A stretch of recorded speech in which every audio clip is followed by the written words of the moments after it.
Kival Forest, located in Bowen Ward, Makueni County, carried out without knowledge of public participation or participation of the local community, the county government, local administration, and the Community Forest Association, CFA, whereas the wanton logging is being carried out despite an existing national moratorium on logging, and the loggers purportedly claim to possess a court order from a Makueni court authorizing the felling of trees allegedly paid for prior to the moratorium.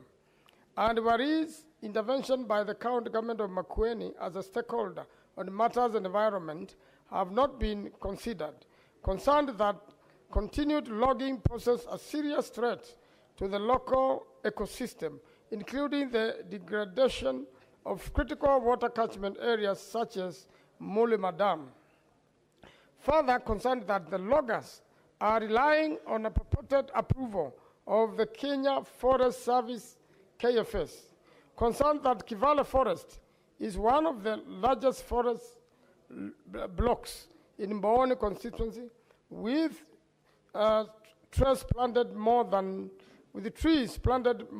52 years ago, and considering that Kival Forest is the source of Mulima Dam, serving over 5 wards with clean water for drinking. Now, therefore, pursuant to Standing Order 49-1 of the Senate, I hereby forward this message and request the Senate to urgently intervene and take the necessary steps to halt all ongoing logging activities in Kival Forest in Bowen Ward, Makueni County. I take the liberty to attach the photos. Mr. Speaker, I hereby table message and the photos for your further action. I thank you. Now, pursuant to Standing Order 49-6C, I refer the said message to the Standing Committee on Land, Environment and Natural Resources. Next order. Order number 4, petitions. Order number 5, papers. The Senate Majority Leader.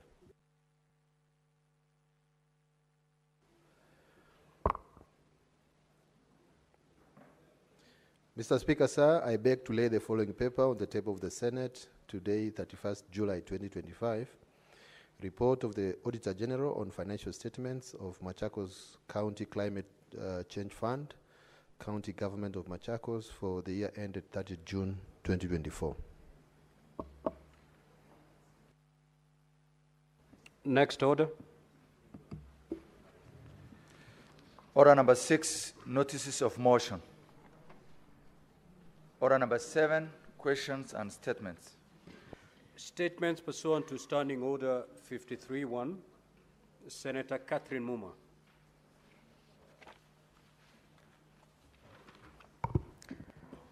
Thank you, Honorable Speaker. Mr. Speaker, sir, I rise pursuant to Standing Order 53-1 to seek a statement from the Standing Committee on Labor and Social Welfare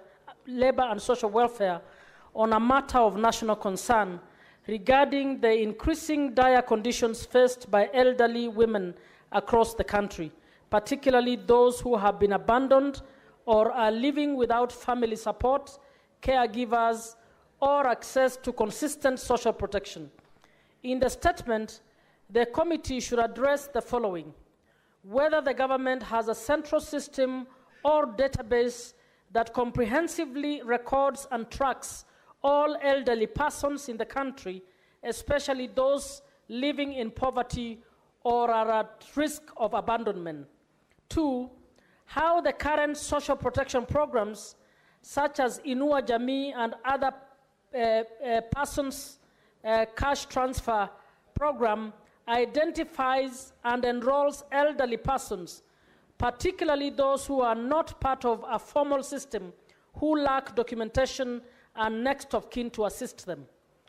3, the steps the government is taking to ensure that all elderly people, especially women in rural and marginalized areas, are reached, registered, and receive benefits under Inua Jamii or any other relevant social protection program. 4, to indicate the policy measures in place or being considered to support elderly persons who have no family, caregivers, or homes, including the possibility of establishing or expanding safe homes or community-based elderly care centers. And number 5, further action that can be taken by both the national and county governments to ensure the dignity, well-being, and social inclusion of the elderly, particularly those who are vulnerable and abandoned. Senator Catherine Muma, nominated senator. Thank you. Senator for Nandi County, Senator Chiranke.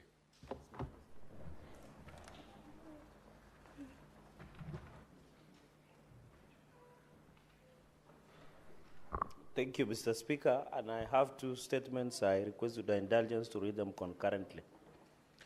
Mr. Speaker, the request for statement on the packaging of maize purchased by the National Cereals and Produce Board, NCPB. Mr. Speaker, sir, I rise pursuant to Standing Order 53-1 to seek a statement from the Standing Committee on Agriculture, Livestock, and Fisheries on a matter of national concerns regarding the packaging of maize for purchase by National Cereals and Produce Board. Mr. Speaker, sir, the National Cereals and Produce Board, NCPB, purchases maize from farmers packaged in 90 kilos per bag, with pricing set per bag. However, this practice is contrary to provisions of Section 36(3) of the Crops Regulation number 217 of 2019, which states that the maximum weight for the packaging of each single unit of a food crop shall be 50 kilograms. These regulations are subsidiary to the Crops Act, Cap 318 laws of Kenya, and apply to all food crops listed in the same schedule, such as, which includes maize.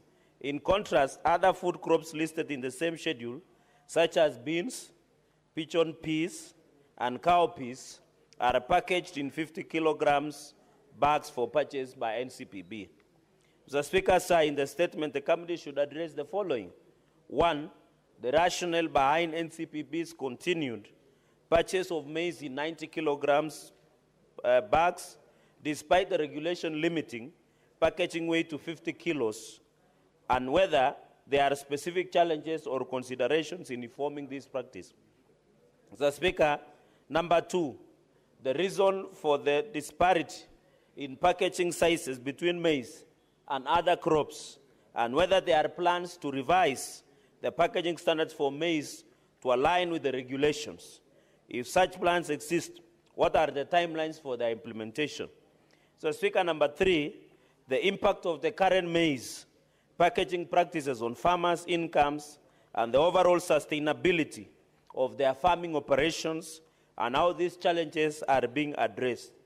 Mr. Speaker, finally, the steps National Cereals and Produce Board is taking to comply with Section 36(3) of the Crops Food Regulations 2019, as per the Crops Act, Cap 318 of the laws of Kenya, and the long-term strategy for resolving challenges relating to maize packaging and ensuring full compliance with agricultural regulations. Mr. Speaker, on to my second statement. Request for statement in the rise in unfair asset recovery amid these rising debt defaults in the country. Mr. Speaker, sir, I rise pursuant to Standing Order 53-1 to seek a statement from the Standing Committee of Trade, Industrialization and Tourism on a matter of county and countrywide concern regarding the rise in unfair asset recovery amidst rising debts defaults. So, Speaker, sir, Kenya is experiencing a surge in debt defaults among households and businesses due to rising living costs, high bank interest rates, and declining incomes to our households. This has led to growing reliance on debt collection agencies, whose asset recovery methods are often opaque, aggressive, and emotionally distressing to Kenyans. The sector suffers from fragmented regulation, weak oversight, and inconsistent enforcement, resulting in poor ethical standards, lack of transparency, and inadequate consumer protection under Consumer Authority of Kenya, CAK. Mr. Speaker, sir, in the statement, the committee should address the following. One, the effectiveness of current legal statutes, including the Civil Procedure Act, the Law of Contract Act, the Limitation of Actions Act, and the Auctioneers Act in safeguarding consumers from unfair and unethical debt collection practices.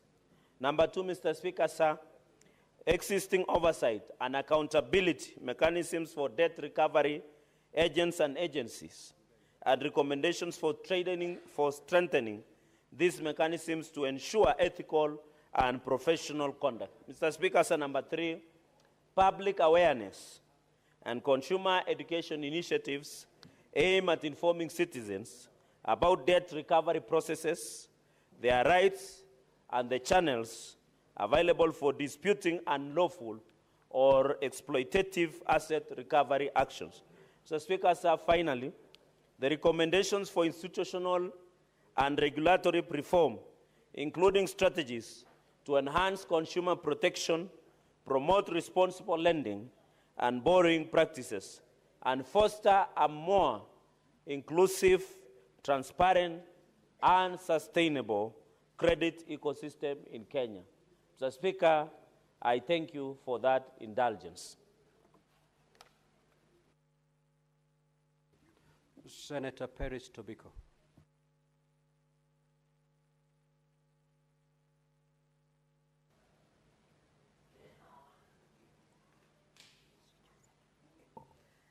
Thank you, Mr. Speaker. Mr. Speaker, I arise pursuant to Standing Order 53-1. This is on the case of an infant referred from Loitoktok Sub-County Hospital to Kenyatta National Hospital, but was instead taken to a private facility, Abian Hospital, in Isili, Nairobi. I therefore seek a statement from the Standing Committee on Health on the matter regarding the infant who, though formerly referred from Loitoktok Sub-County Hospital to Kenyatta National Hospital, was instead taken to a private facility, Abian Hospital in Isili, Nairobi, on the 12th June 2025. Mr. Speaker, sir, the 1-year-old infant in question is in urgent need of specialized care, was referred to Kenyatta National Hospital, a public national referral hospital. However, the ambulance transporting the child was diverted mid-route to Abian Hospital in Isili, which is a private health facility. Disturbingly, the infant's family has since been denied access to the child, and the hospital is now demanding a payment of Kenya shillings 3 million. To date, no clear explanation has been provided regarding the diversion, the breakdown of the medical bill, or the legal basis for denying parental access. In the statement, the committee should address the following: the circumstances under which a referral to Kenyatta National Hospital was altered and the infant taken to a private hospital, including who authorized the diversion and whether due process was followed. Whether there the committee should investigate whether there exists any formal arrangement between public hospitals and Abian Hospital permitting such transfers, and if so, under what conditions. The third, the committee should get a justification, should know what is a justification for denying the parents access to their child. And lastly, Mr. Speaker, the measures being taken by the Ministry of Health and relevant authorities to investigate this case, including immediate interventions to prevent similar occurrences in the future. Thank you, Mr. Speaker. Senator Lelegwe.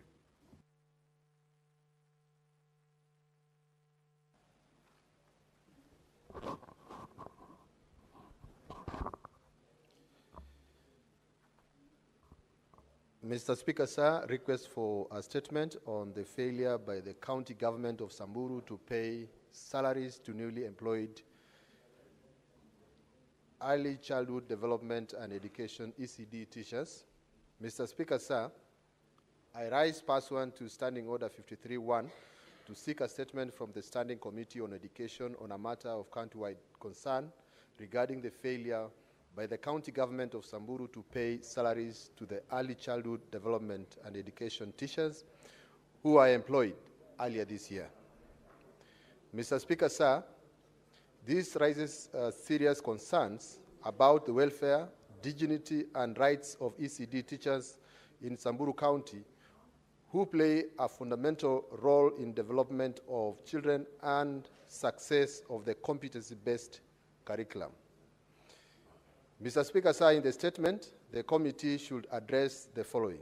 1, the number and identities of ECD teachers employed by the county government of Samburu in the 2024-2025 financial year, including details of their respective dates of appointments, stations of deployment, their contractual probation period, as well as the applicable provisions on payment of salaries during probation. 2, the current status of the payment of salaries to the ECD teachers employed in the specified financial year, including the details on whether they have all been assigned the integrated payroll and personal database IPPD numbers, and if not, include the reasons for the delay and the steps being taken to address the issue. 3, whether there was an adequate budgetary allocation in the 2024-2025 financial year for the remuneration of the ECD teachers, including those employed during the financial year, and if so, obtain information on why the county government has failed to pay the salaries of the ECD teachers who are employed earlier this year, despite receiving its full equitable allocation of revenue raised nationally. 4, the actions being taken to promptly resolve the matter, including details on any disciplinary actions taken against officers responsible for the negligence or systemic inefficiencies that contributed to the situation. Lastly, Mr. Speaker, sir, the measures in place to prevent recurrence of similar delays in the processing of salaries, not only for the ECD teachers, but for all county staff. Thank you, Mr. Speaker. Now, honorable senators, we will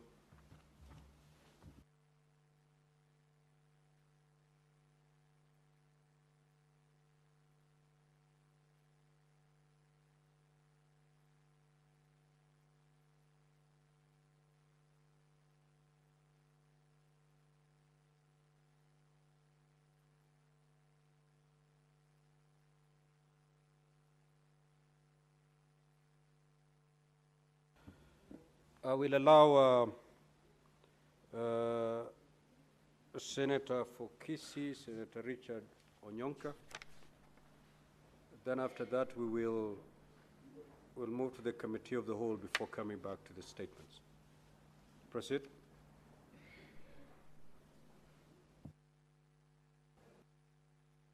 Thank you, Honorable Speaker, for allowing me to read a statement on behalf of Senator Richard Onyonka, the Senator of Kisii.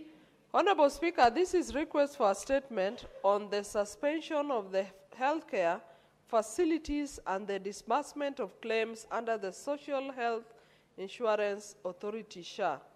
Mr. Speaker, sir, I rise pursuant to Standing Order 53-1 to seek a statement from the Standing Committee on Health, on a matter of nationwide concern regarding the suspension of healthcare facilities and the disbursement of claims under the Social Health Insurance Authority, SHA. Mr. Speaker, sir, since the operations of the Social Health Insurance Authority, several level 4 and 5 private hospitals across the country have been suspended. The Ministry of Health attributes the suspensions to fraud involving double billing under the Social Health Insurance Authority, SHA. The July 2025 SHA disbursement schedule reveals glaring disparities in claimed reimbursements, with some facilities receiving tens of millions of shillings, while others got as little as Kenya shillings 2,000. These inconsistencies have led to concerns about favoritism and possible conflicts of interest. Compounding the issue is in the ineffective 104 billion integrated healthcare information technology system, which was meant to enhance data sharing and service delivery. In the statement, the committee should address the following. 1, the specific audit findings or investigations that led to the suspension of the health facilities and whether due process was observed in each case. 2, the criteria used in determining SHA fund disbursements, including an explanation for the significant disparities in the amounts received by different facilities.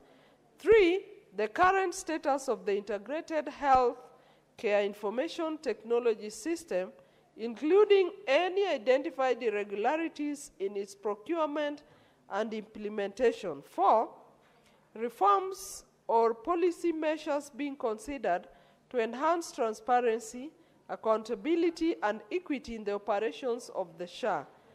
5, immediate remedial steps being taken to reinstate facilities wrongly suspended, including measures towards equitable reimbursement protocols. Senator Richard Onyonka, MP, Senator for Kisii County. The second statement read on behalf of Senator Onyonka is a request for a statement on the cost and transparency of the Green Park pedestrian underpass project in Nairobi City County. Mr. Speaker, sir, I rise pursuant to Standing Order 53-1 to seek a statement from the Standing Committee on Roads, Transportation and Housing on a matter of national concern regarding the cost and transparency of the Green Park pedestrian underpass project in Nairobi City County. Mr. Speaker, sir, while I acknowledge and commend the government's commitment to enhancing pedestrian safety and modernizing urban infrastructure, the expenditure of Kenya shillings 2 billion on the construction of the pedestrian underpass near the Green Park terminus located beneath Uhuru Highway in Nairobi raises serious concerns about finance prudence, transparency, and value for money. In the statement, the committee should address the following. 1, the full scope, cost breakdown, and procurement procedures related to the Green Park pedestrian underpass project. 2, whether due process was followed in the selection of contractors, project appraisal, and feasibility assessment. And lastly, whether there have been any instances of cost inflation, conflict of interest, or violation of procurement rules. Senator Richard Onyonka, EBS MP, Senator for Kisii County. Thank you, Mr. Speaker, sir. Now, honorable senators, allow me to rearrange today's order paper pursuant to Standing Order 45-2. We will now move to order number 17 to 21. Once we are done, we will resume the normal flow as contained in today's order paper. That is, coming back to the statements. Clerk, kindly call those orders. Order number 17, Committee of the Whole. The Creative Economy Support Bill, Senate Bills number 30 of 2024. Order number 18, Committee of the Whole. The Business Law Amendment Bill, Senate Bills number 51 of 2024. Order number 19, Committee of the Whole. The Early Childhood Education Amendment Bill, Senate Bills number 54 of 2023. Order number 20, Committee of the Whole. The Local Content Bill, Senate Bills number 50 of 2023. Order number 21, Committee of the Whole. The Street Vendors Protection of Livelihood Bill, Senate Bills number 41 of 2023. Senator Rise.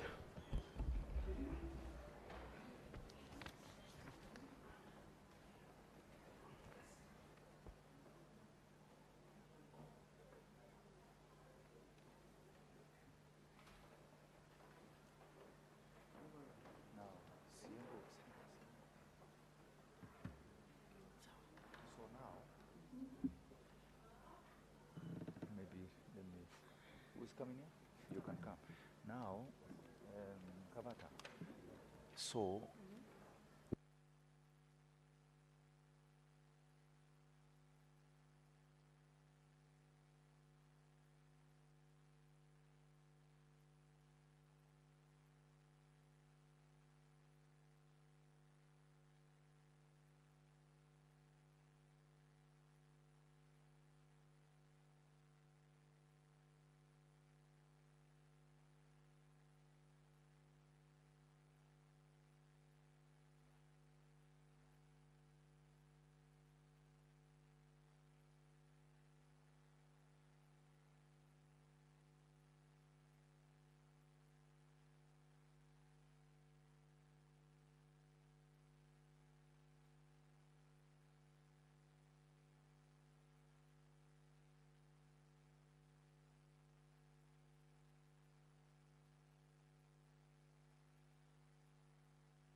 Honorable Senators, can we settle down? We are now in the Committee of the Whole for the Creative Economy Support Bill, Senate Bills number 30 of 2024.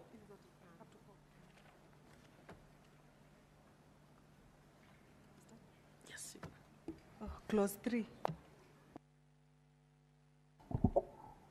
I propose the question that Clause 3 be part of the bill. Mover? Madam Speaker, I beg to move the amendment to clause 3 as listed in the order paper. What is it? I propose the question that clause 3 be amended as proposed. I put the question that clause 3 be amended as proposed. Division at the end. Clause 4. I propose the question that clause 4 be part of the bill. Mover. Madam Speaker, I beg to move that the amendment to clause 4, to move the amendment to clause 4 as listed in the order paper. I propose the question that clause 4 be amended as proposed. I put the question that clause 4 be amended as proposed. Division at the end. Clause 5. I propose the question that clause 5 be part of the bill. I put the question that clause 5 be part of the bill. Division at the end. Clause 6. I propose the question that clause 6 be part of the bill. Mover. Madam Speaker, I beg to move the amendment to clause 6 as listed in the order paper. I propose the question that clause 6 be amended as proposed. I put the question that clause 6 be amended as proposed. Division at the end. Clause 7. I propose the question that clause 7 be part of the bill. Mover. Madam Speaker, I beg to move the amendment to clause 7 as listed in the order paper. I propose the question that clause 7 be amended as proposed. I put the question that clause 7 be amended as proposed. Division at the end. Clause 8. I propose the question that clause 8 be part of the bill. Mover. Mover. Senator Okenyuri. Madam Speaker, I beg to move the amendment to clause 8 as listed in the order paper. I propose the question that clause 8 be amended as proposed. I put the question that clause 8 be amended as proposed. Division at the end. Clause 9 and 10. I propose the question that clauses 9 and 8 be part of the bill. 9 and 10 be part of the bill. I put the question that clauses 9 and 10 be part of the bill. Division at the end. Clause 11. I propose the question that clause 11 be part of the bill. Mover. Madam Speaker, I beg to move the amendment to clause 10 as listed in the order. Clause 11. Clause 11 as listed in the order paper. I propose the question that clause 11 be amended as proposed. I put the question that clause 11 be amended as proposed. Division at the end. Clauses 12 and 13. I propose the question that clauses 12 and 13 be part of the bill. I put the question that clauses 12 and 13 be part of the bill. Division at the end. Clause 14. I propose the question that clause 14 be part of the bill. Mover.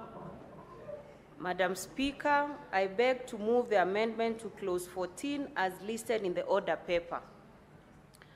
I propose the question that clause 14 be amended as proposed. I put the question that clause 14 be amended as proposed. Division at the end. Clause 15. I propose the question that clause 15 be part of the bill. Mover. Madam Speaker, I beg to move the amendment to clause 15 as listed in the order paper. I propose the question that clause 15 be amended as proposed. I put the question that clause 15 be amended as proposed. Division at the end. Clause 16. I propose the question that clause 16 be part of the bill. Mover. Madam Speaker, I beg to move the amendment to clause 16 as listed in the order paper. I propose the question that clause 16 be amended as proposed. I put the question that clause 16 be amended as proposed. Division at the end. Clause 17. I propose the question that clause 17 be part of the bill. Mover. Madam Speaker, I beg to move the amendment to clause 17 as listed in the order paper. I propose the question that clause 17 be amended as proposed. I put the question that clause 17 be amended as proposed. Division at the end. Clause 18. I propose the question that clause 18 be part of the bill. Mover. Madam Speaker, I beg to move the amendment to clause 18 as listed in the order paper. I propose the question that clause 18 be amended as proposed. I put the question that clause 18 be amended as proposed. Division at the end. Clause 19. I propose the question that clause 19 be part of the bill. Mover. Madam Speaker, I beg to move the amendment to clause 19 as listed in the order paper. I propose the question that clause 19 be amended as proposed. I put the question that clause 19 be amended as proposed. Division at the end. Clause 20. I propose the question that clause 20 be part of the bill. I put the question that clause 20 be part of the bill. Division at the end. Clause 21. I propose the question that clause 21 be part of the bill. Mover. Madam Speaker, I beg to move the amendment to clause 21 as listed in the order paper. I propose the question that clause 21 be amended as proposed. I put the question that clause 21 be amended as proposed. Division at the end. Clause 22. I propose the question that clause 22 be part of the bill. Mover.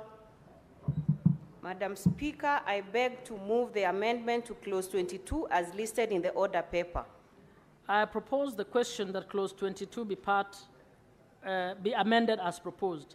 I put the question that clause 22 be amended as proposed. Division at the end. Clause 23. I propose the question that clause 23 be part of the bill. Mover. Madam Speaker, I beg to move the amendment to clause 23 as listed in the order paper. I propose the question that clause 23 be amended as proposed. I put the question that clause 23 be amended as proposed. Division at the end. Clause 24. I propose the question that clause 24 be part of the bill. Mover. Madam Speaker, I beg to move the amendment to clause 24 as listed in the order paper. I propose the question that clause 24 be amended as proposed.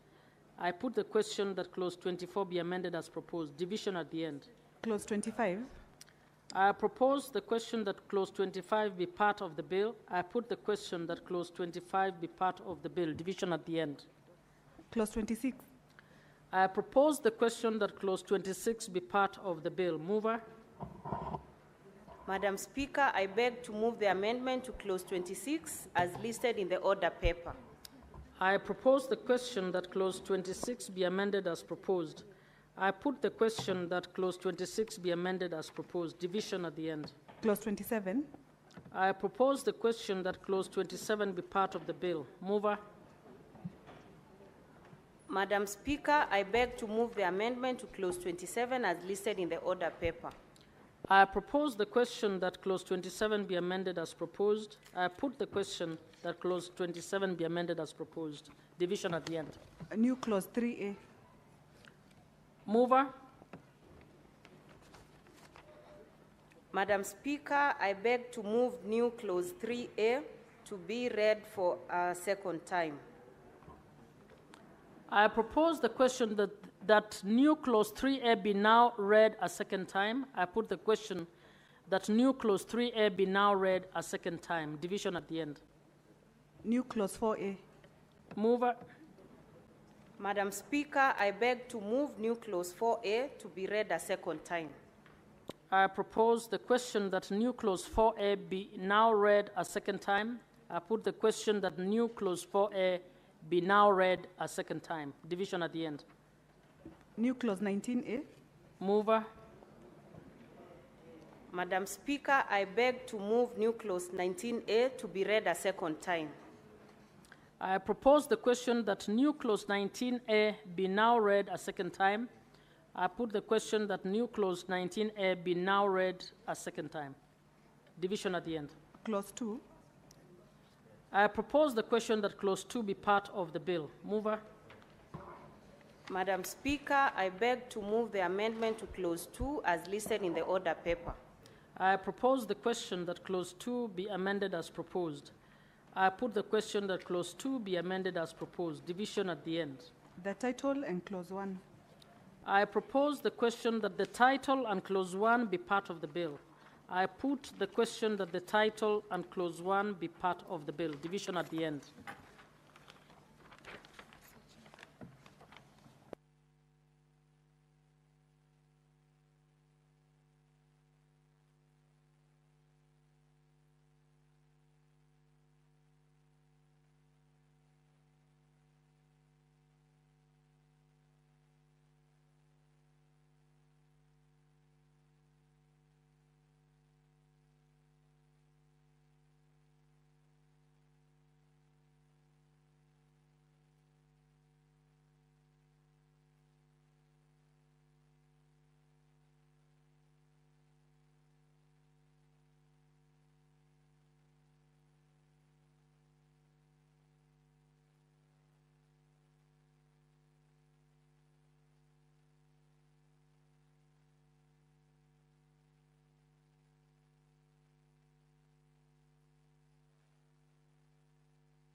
Honorable Senators, we are now moving to Committee of the Whole for the Business Laws Amendment Bill, Senate Bills number 51 of 2024.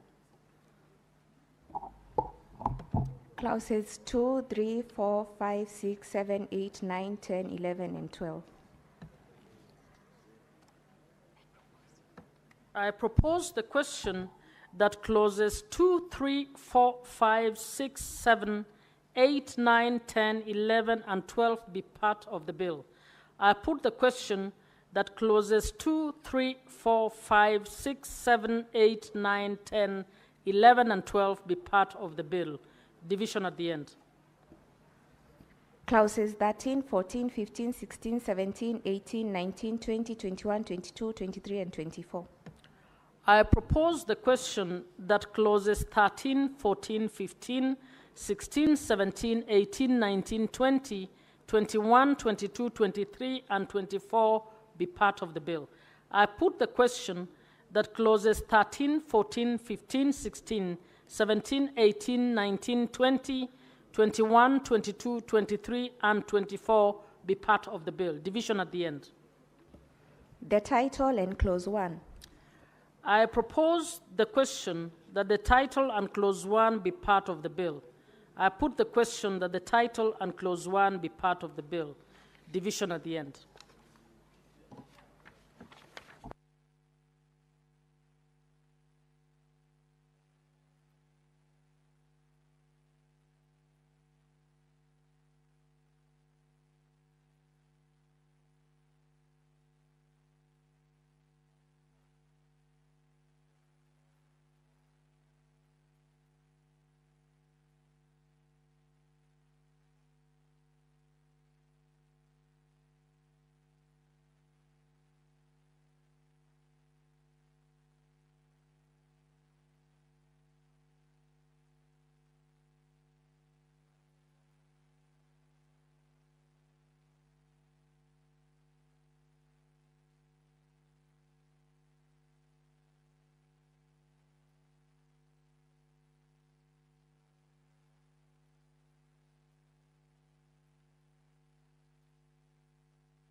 Honorable Senators, we're now moving to the Committee of the Whole for the Early Childhood Education Amendment Bill, Senate Bills number 54 of 2023.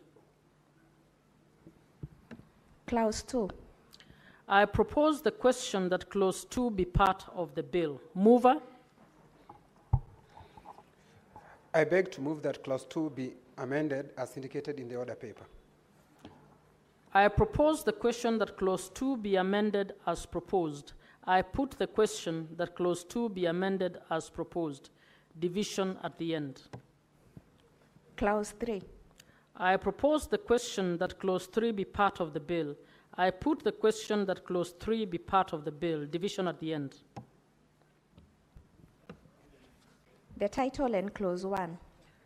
I propose the question that the title and Clause 1 be part of the bill.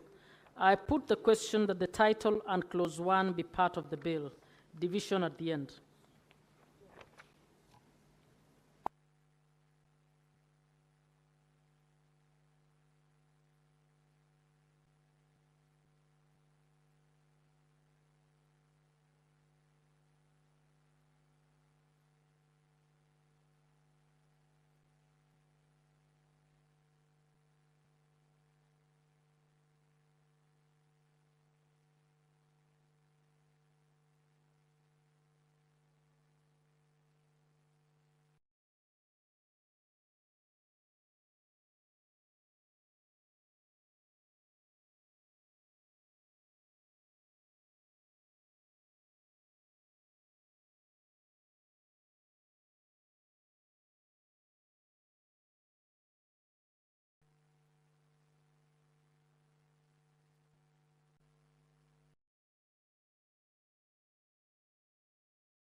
Honorable Senators, we are now moving to the Committee of the Whole for the Local Content Bill, Senate Bills number 50 of 2023.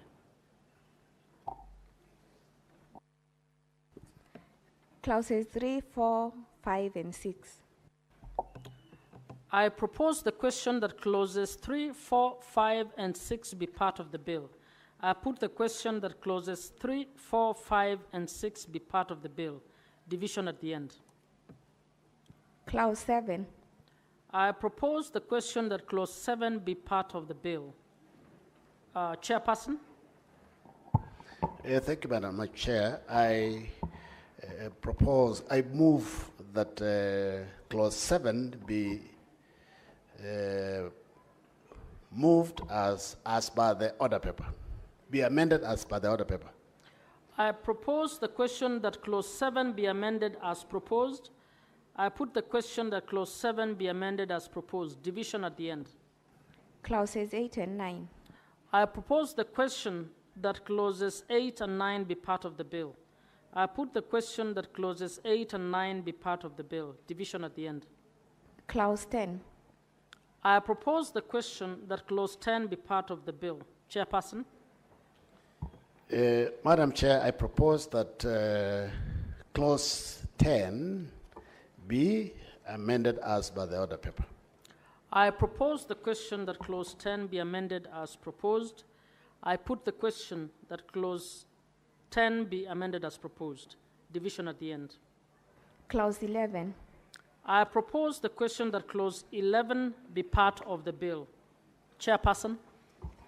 Madam Chair, I propose that Clause 11 be amended as proposed on the order paper. I propose the question that Clause 11 be amended as proposed. I put the question that Clause 11 be amended as proposed. Division at the end. Clause 12. I propose the question that Clause 12 be part of the bill. Chairperson? Madam Chair, I propose that Clause 12 be amended as proposed. proposed in the order paper. I propose the question that clause 12 be amended as proposed. I put the question that clause 12 be amended as proposed. Division at the end. Clauses 13, 14, and 15. I propose the question that clauses 13, 14, 15 be part of the bill. I put the question that clauses 13, 14, 15 be part of the bill. Division at the end. Clause 16. I propose the question that clause 16 be part of the bill. Chairperson. Madam Chair, I propose that clause 16 be amended as proposed in the order paper. I propose the question that clause 16 be amended as proposed. I put the question that clause 16 be amended as proposed. Division at the end. Clauses 19. Clauses 17 and 18. I propose the question that clauses 17 and 18 be part of the bill. I put the question that clauses 17 and 18 be part of the bill. Division at the end. Clause 19. I propose the question that clause 19 be part of the bill. Chairperson. Madam Chair, I propose that clause 19 be amended as proposed in the order paper. I propose the question that clause 19 be amended as proposed. I put the question that clause 19 be amended as proposed. Division at the end. Clause 20. I propose the question that clause 20 be part of the bill. I put the question that clause 20 be part of the bill. Division at the end. Clause 21. I propose the question that clause 21 be part of the bill. Chairperson. Madam Chair, I propose that clause 21 be amended as proposed in the order paper. I propose the question that clause 21 be amended as proposed. I put the question that clause 21 be amended as proposed. Division at the end. Clause 22. I propose the question that clause 22 be part of the bill. Chairperson. Madam Chair, I propose that clause 22 be amended as in the order paper. I propose the question that clause 22 be amended as proposed. I put the question that clause 22 be amended as proposed. Division at the end. Clause 23. I propose the question that clause 23 be part of the bill. I put the question that clause 23 be part of the bill. Division at the end. Clause 24. I propose the question that clause 24 be part of the bill. Chairperson. Madam Chair, I also propose that clause 24 be amended as proposed in the order paper. I propose the question that clause 24 be amended as proposed. I put the question that clause 24 be amended as proposed. Division at the end. Clauses 25, 26, and 27. I propose the question that clauses 25, 26, and 27 be part of the bill. I put the question that clauses 25, 26, and 27 be part of the bill. Division at the end. Clause 28. I propose the question that clause 28 be part of the bill. Chairperson. Madam Chair, I propose that clause 28 be amended as proposed in the order paper. I propose the question that clause 28 be amended as proposed. I put the question that clause 28 be amended as proposed. Division at the end. Clause 29. I propose the question that clause 29 be part of the bill. I put the question that clause 29 be part of the bill. Division at the end. Clause 30. I propose the question that clause 30 be part of the bill. Chairperson. Madam Chair, I propose that clause 30 be amended as proposed in the order paper. I propose the question that clause 30 be amended as proposed. I put the question that clause 30 be amended as proposed. Division at the end. Clause 31. I propose the question that clause 31 be part of the bill. Chairperson. Madam Chair, I propose that clause 31 be amended as proposed in the order paper. I propose the question that clause 31 be amended as proposed. I put the question that clause 31 be amended as proposed. Division at the end. Clauses 32, 33, 34, 35, and 36. I propose the question that clauses 32, 33, 34, 35, and 36 be part of the bill.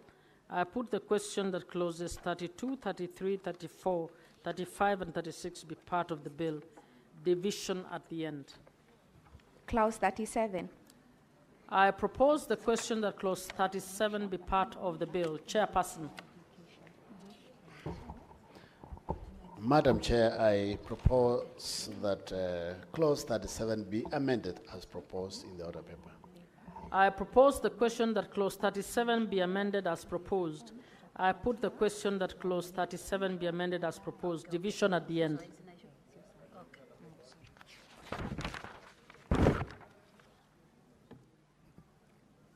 Clause 38, 39, 40, 41, and 42. I propose the question that clauses 38, 39, 40, 41, and 42 be part of the bill. I put the question that clauses 38, 39, 40, 41, and 42 be part of the bill. Division at the end. Clause 43. I propose the question that clause 43 be part of the bill. Chairperson. Madam Chair, I propose that clause 43 be amended as proposed in the order paper. I propose the question that clause 43 be amended as proposed. I put the question that clause 43 be amended as proposed. Division at the end. Clause 44. I propose the question that clause 44 be part of the bill. Chairperson. Madam Chair, I propose that clause 44, is it 44? Yes. Be amended as proposed in the order paper. I propose the question that clause 44 be amended as proposed. I put the question that clause 44 be amended as proposed. Division at the end. Clause 45. I propose the question that clause 45 be part of the bill. Chairperson. Madam Chair, I propose that clause 45 be amended as proposed in the order paper. I propose the question that clause 45 be amended as proposed. I put the question that clause 45 be amended as proposed. Division at the end. Clause 46. I propose the question that clause 46 be part of the bill. I put the question that clause 46 be part of the bill. Division at the end. Clause 47. I propose the question that clause 47 be part of the bill. Madam Chair, I propose that clause 47 be amended as proposed in the order paper. I propose the question that clause 47 be amended as proposed. I put the question that clause 47 be amended as proposed. Division at the end. Clause 48. I propose the question that clause 48 be part of the bill. Chairperson. Madam Chair, I propose that clause 48 be amended as proposed in the order paper. I propose the question that clause 48 be amended as proposed. I put the question that clause 48 be amended as proposed. Division at the end. Clause 49. I propose the question that clause 49 be part of the bill. I put the question that clause 49 be part of the bill. Division at the end. Clause 50.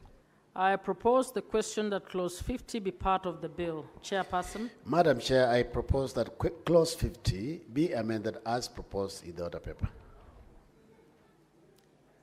I propose the question that clause 50 be amended as proposed. I put the question that clause 50 be amended as proposed. Division at the end. Clause 51. I propose the question that clause 51 be part of the bill. I put the question that clause 51 be part of the bill. Division at the end. Clause 52. I propose the question that clause 52 be part of the bill. Chairperson. Madam Chair, I move that clause 52 be amended as proposed in the order paper. I propose the question that clause 52 be amended as proposed. I put the question that clause 52 be amended as proposed. Division at the end. Clause 53. I propose the question that clause 53 be part of the bill. Chairperson. Madam Chair, I move that clause 53 be amended as proposed in the order paper. I propose the question that clause 53 be amended as proposed. I put the question that clause 53 be amended as proposed. Division at the end. Clauses 54 and 55. I propose the question that clauses 54 and 55 be part of the bill. I put the question that clauses 54 and 55 be part of the bill. Division at the end. Clause 56. I propose the question that clause 56 be part of the bill. Chairperson. Madam Chair, I move that clause 56 be amended as proposed in the order paper. I propose the question that clause 56 be amended as proposed. I put the question that clause 56 be amended as proposed. Division at the end. Clause 57. I propose the question that clause 57 be part of the bill. Madam Chair, I move that clause 57 be amended as proposed in the order paper. I propose the question that clause 57 be amended as proposed. I put the question that clause 57 be amended as proposed. Division at the end. Clause 58. I propose the question that clause 58 be part of the bill. I put the question that clause 58 be part of the bill. Division at the end. New clause 20A. Mover. Madam Chair, I move that new clause 20A be now read a second time. I propose the question that new clause 20A be now read a second time. I put the question that new clause 20A be now read a second time. Division at the end. New clause 20B. Mover. Madam Chair, I move that new clause 2B be now read a second time. 20B. I propose the question that new clause 20B be now read a second time. I put the question that new clause 20B be now read a second time. Division at the end. New clause 20C. Mover.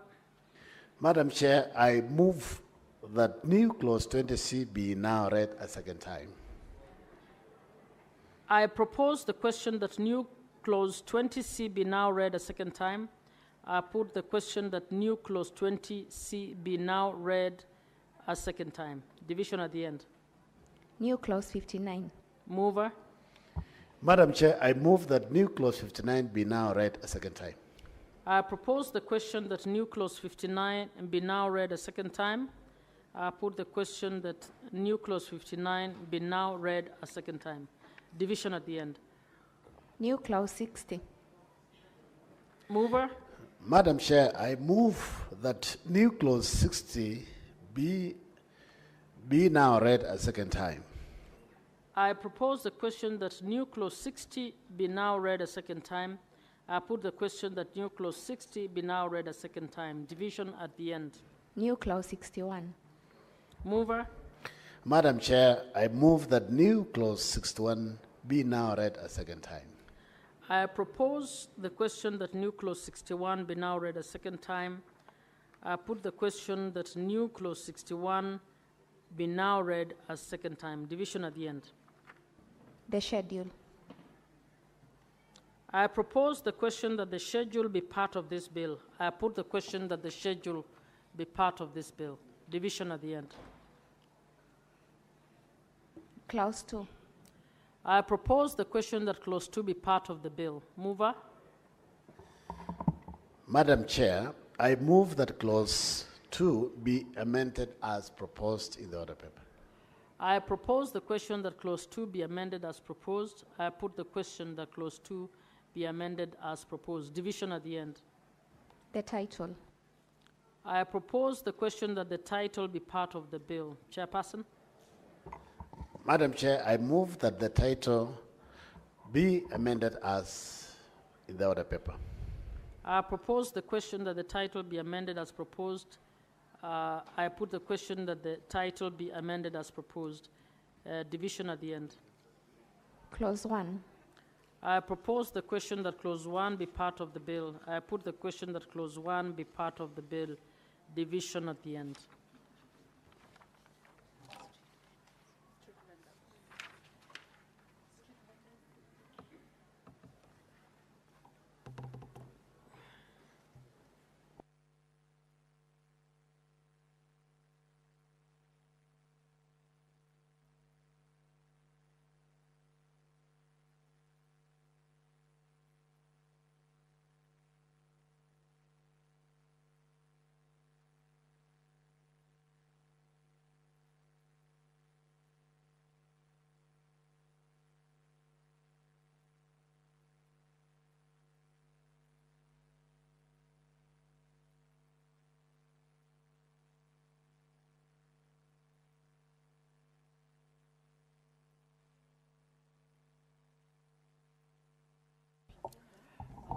Honorable Senators, we are now moving into Committee of the Whole for the Street Vendors Protection of Livelihood Bill, Senate Bills number 41 of 2023. Clause 3. I propose the question that Clause 3 be part of the bill. I put the question that Clause 3 be part of the bill. Division at the end. Clause 4. I propose the question that Clause 4 be part of the bill. Mover.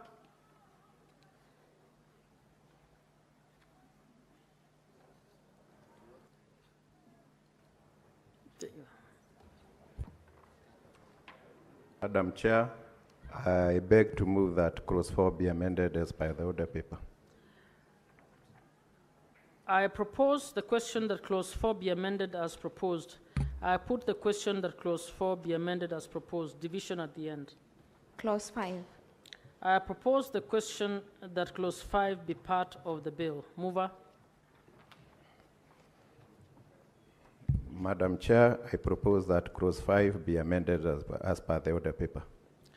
I propose the question that Clause 5 be amended as proposed.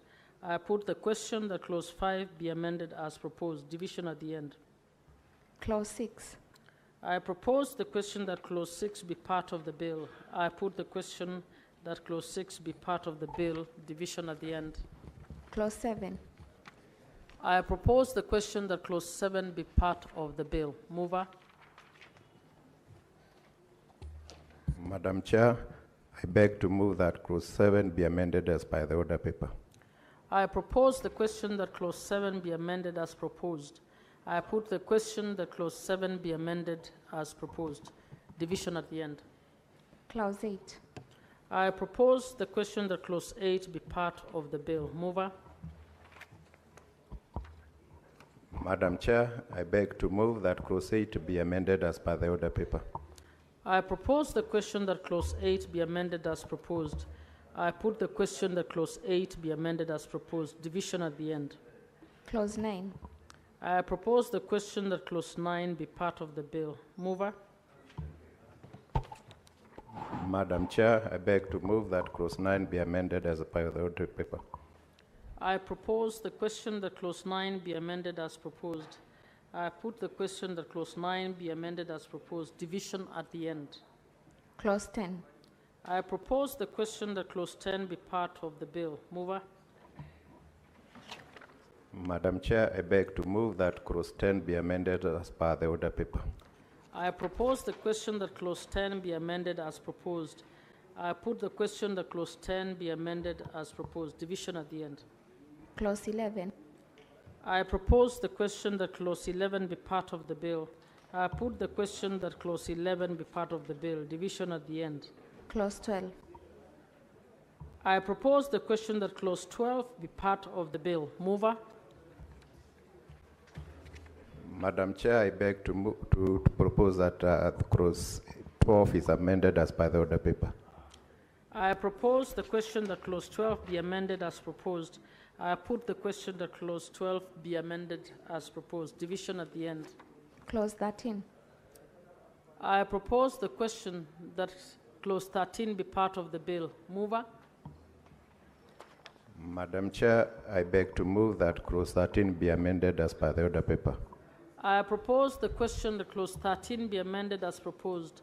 I put the question that Clause 13 be amended as proposed. Division at the end. Clause 14. I propose the question that Clause 14 be part of the bill. Mover. Madam Chair, I beg to move that Clause 14 be amended as per the order paper. I propose the question that Clause 14 be amended as proposed. I put the question that Clause 14 be amended as proposed. Division at the end. Clause 15. I propose the question that Clause 15 be part of the bill. Mover. Madam Chair, I beg to move that Clause 15 be amended as per the order paper. I propose the question that Clause 15 be amended as proposed. I put the question that Clause 15 be amended as proposed. Division at the end. Clause 16. I propose the question that Clause 16 be part of the bill. Mover. Madam Chair, I beg to move that Clause 16 be amended as per the order paper. I propose to move, I propose the question that clause 16 be amended as proposed. I put the question that clause 16 be amended as proposed. Division at the end. Clause 17. I propose the question that clause 17 be part of the bill. Mover? Madam Chair, I beg to move that clause 17 be amended as per the order paper. I propose the question that clause 17 be amended as proposed. I put the question that clause 17 be amended as proposed. Division at the end. Clauses 18 to 20. I propose the question that clauses 18, 19, and 20 be part of the bill. I put the question that clauses 18, 19, and 20 be part of the bill. Division at the end. Clause 21. I propose the question that clause 21 be part of the bill. Mover? Madam Chair, I beg to move that clause 21 be amended as per the order paper. I propose the question that clause 21 be amended as proposed. I put the question that clause 21 be amended as proposed. Division at the end. Clause 22. I propose the question that clause 22 be part of the bill. Mover? Madam Chair, I beg to move that clause 22 be amended as per the order paper. I propose the question that clause 22 be amended as proposed. I put the question that clause 22 be amended as proposed. Division at the end. Clause 23. I propose the question that clause 23 be part of the bill. I put the question that clause 23 be part of the bill. Division at the end. Clause 24. I propose the question that clause 24 be part of the bill. Mover? Madam Chair, I beg to move that clause 24 be amended as per the order paper. I propose the question that clause 24 be amended as proposed. I put the question that clause 24 be amended as proposed. Division at the end. Clauses 25 to 30. I propose the question that clauses 25, 26, 27, 28, 29, and 30 be part of the bill. I put the question that clauses 25, 26, 27, 28, 29, and 30 be part of the bill. Division at the end. Clause 31. I propose the question that clause 31 be part of the bill. Mover? Madam Chair, I beg to move that clause 31 be amended as per the order paper. I propose the question that clause 31 be amended as proposed. I put the question that clause 31 be amended as proposed. Division at the end. Clause 32. I propose the question that clause 32 be part of the bill. I put the question that clause 32 be part of the bill. Division at the end. The schedule. I propose the question that the schedule be part of the bill. Mover? Madam Chair, I beg to move that the schedule be amended as per the order paper. I propose the question that the schedule be amended as proposed. I put the question that the schedule be amended as proposed. Division at the end. Clause 2, the title, and clause 1. I propose the question that clause 2, the title, and clause 1 be part of the bill. I put the question that clause 2, the title, and clause 1 be part of the bill. Division at the end.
Honorable senators,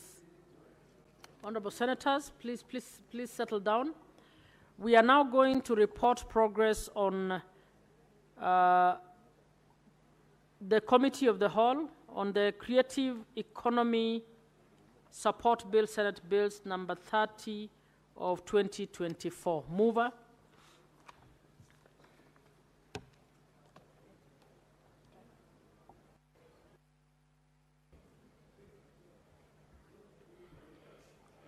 Honorable Chair, pursuant to Standing Order 153, I beg to move that the Committee of the Whole do report progress on its consideration of the Creative Economy Support Bill, Senate Bills number 30 of 2024, and seek leave to sit again tomorrow.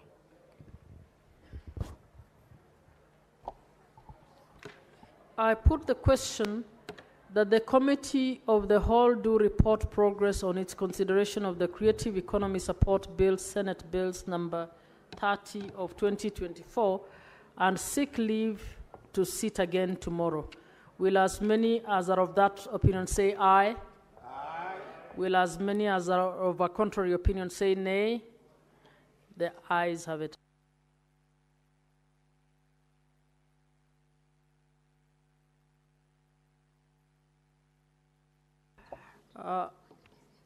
Honorable members, we are now going to report progress on the Business Laws Amendment Bill, Senate Bill number 51 of 2024. Mover.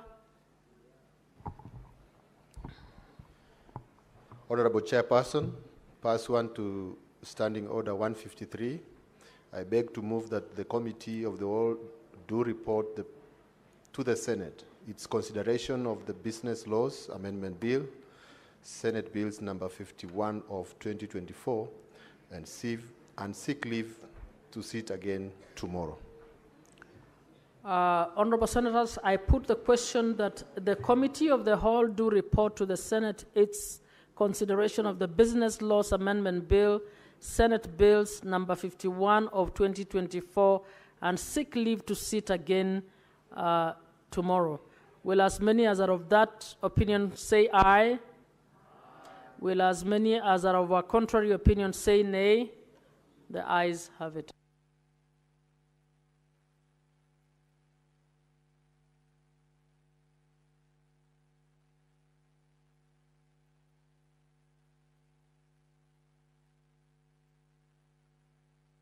Honorable Senators, we are now going to report progress on the Early Childhood Education Amendment Bill, Senate Bills number 54 of 2023.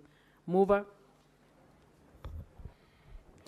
Honorable Chair, pursuant to Standing Order number 158, I beg to move that the Committee of the Whole do report to the Senate on its consideration of the Early Childhood Education Amendment Bill, Senate Bills number 54 of 2023, and seek leave to sit again tomorrow.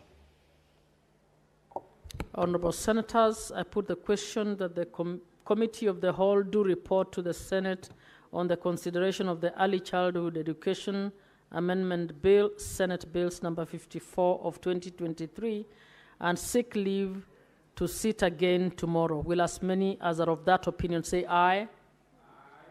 Will as many as are of a contrary opinion say nay?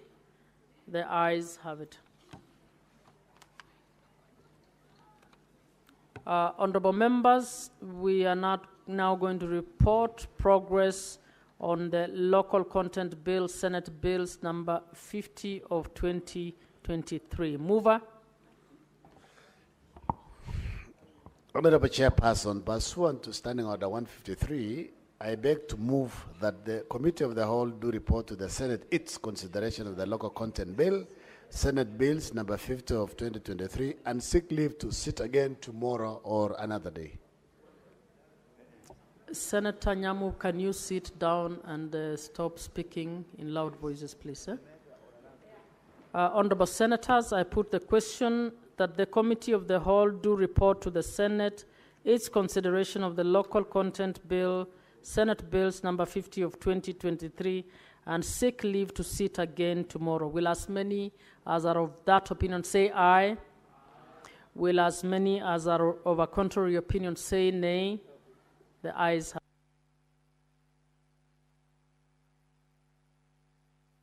it. Honorable Senators, we are now reporting progress on the Street Vendors Protection of Livelihood Bill, Senate Bills number 41 of 2023. Mover.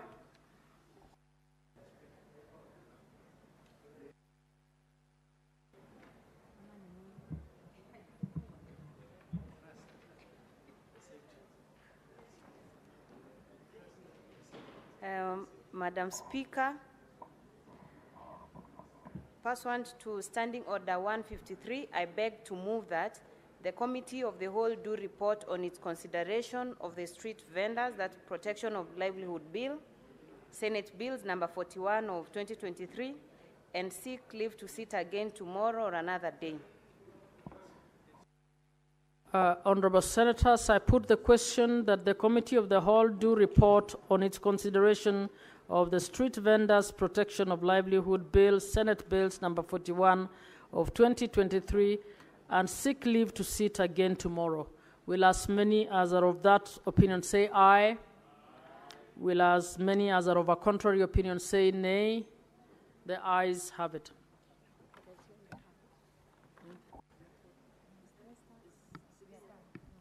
Mr. Speaker.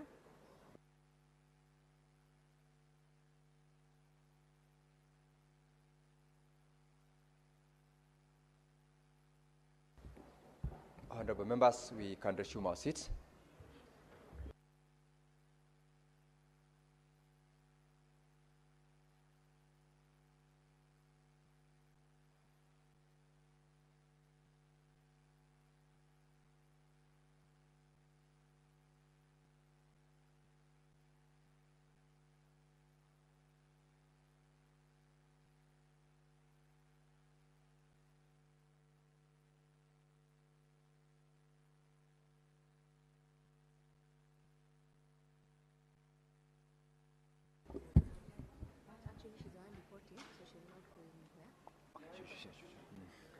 Now, honorable members, Senator Tabitha, take your seat. The chair will give you instructions on how you will deal with your concerns.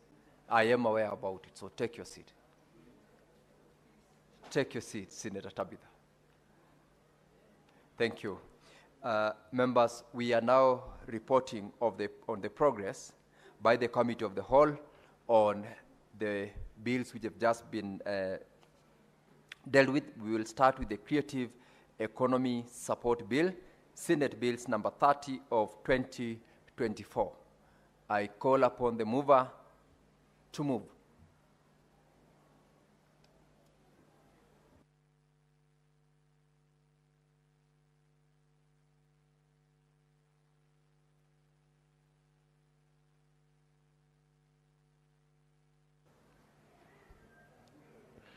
Honorable Speaker, I beg to move that the House do agree with the committee on the said report.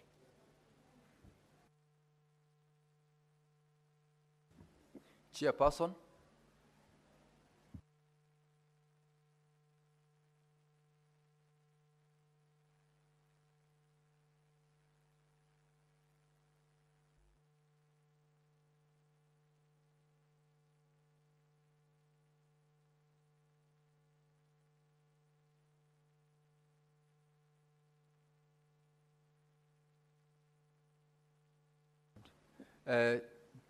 Just a clarification. You are not in this particular bill, so let's have first of all as Senator Muma, who was the chairperson of the session, to report. Yes. Senator Muma.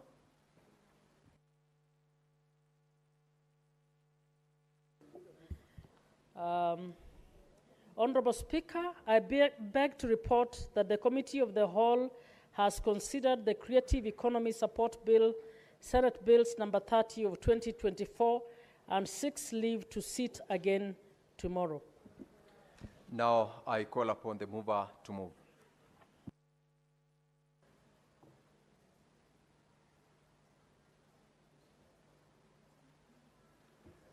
Honorable Speaker, I beg to move that the House do agree with the committee on the said report and call upon the senator for Samburu, Senator Lelegwe, to second.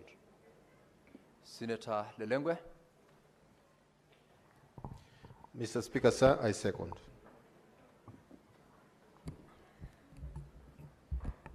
Now, honorable members, I propose the question that the House do agree with the committee in the said report, and I put the question that the House do agree with the committee in the said report. And will as many as of that opinion say aye? Will as many as of a contrary opinion say nay? The ayes have it. We will move to the second reporting. This is on the Business Laws Amendment Bill, Senate Bills number 51 of 2024, and I call upon the chairperson to report.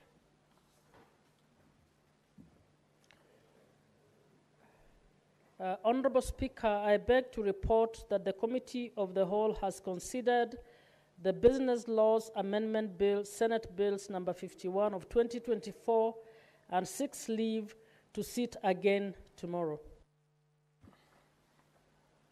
The mover to proceed to move.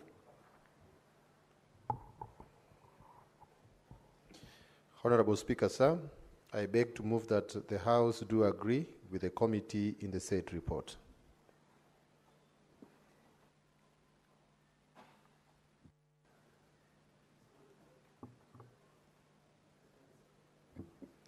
And I call upon Senator Kisang to second. Honorable Chair, Honorable Speaker, I beg to second. Honorable members, I now propose the question that the House do agree with the committee in the said report, and I put the question that the House do agree with the committee in the said report. And will as many as of that opinion say aye? Aye. Will as many as of a contrary opinion say nay? The ayes have it. We'll move to the next bill for reporting the Early Childhood Education Amendment Bill, Senate Bills number 54 of 2023. I'll call upon the chairperson, Senator Catherine Muma, to report. Honorable Speaker, I beg to report to the House that the Committee of the Whole has considered the Early Childhood Education Amendment Bill, Senate Bills number 54 of 2023, and seeks leave to sit again tomorrow. I call upon the mover to move. Honorable Speaker, I beg to move that the Senate do agree with the committee in the said report and call upon Senator Kinyua to second.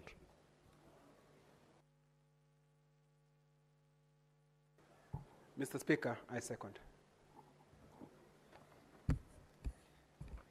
Honorable Senators, I now propose the question that the Senate do agree with the committee in the said report, and I put the question that the House do agree with the committee in the said report. Will as many as of that opinion say aye? Aye. Senator Lelengwe. Senator Lelengwe. Will as many as of that opinion say aye? Aye. Will as many as of a contrary opinion say nay? The ayes have it. Senator Lelengwe, you are a senior member of this House and a leader. Much is expected of you. You may proceed to take your leave. Honorable members, we will now move to the next bill for reporting. This is the Local Content Bill, Senate Bills number 50 of 2023. Calling upon the chairperson to report. Honorable Speaker, I beg to report that the Committee of the Whole has considered the Local Content Bill, Senate Bills number 50 of 2023, and seeks leave to sit again tomorrow. Mover. Honorable Speaker, I beg to move that the House do agree with the committee in the said report and request Senator Beatrice Okola to second. Honorable Speaker, I second. I now propose the question that the House do agree with the committee in the said report, and put the question that the House do agree with the committee in the said report. As many as of that opinion say aye, will as many as of a contrary opinion say nay? The ayes have it. Lastly, honorable senators, we are reporting of progress of the Committee of the Whole on the Street Vendors Protection of Livelihoods Bill, Senate Bills number 41 of 2023. I'll call upon the chairperson to report. Honorable Speaker, I beg to report that the Committee of the Whole has considered the Street Vendors Protection of Livelihood Bill, Senate Bills number 41 of 2023, and seeks leave to sit again tomorrow. Mover to proceed to move. Senator Essie. Honorable Speaker, I beg to move that the House do agree with the committee on the said report and request Senator Eddie Okech to second. Chair, I second. Honorable members, I now propose the question that the House do agree with the committee in the said report, and I put the question that the House do agree with the committee in the said report. And will as many as of that opinion say aye? Will as many as of a contrary opinion say nay? The ayes have it.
Honorable members, for the convenience of the House, we are going to rearrange the order paper and we will go back to statements.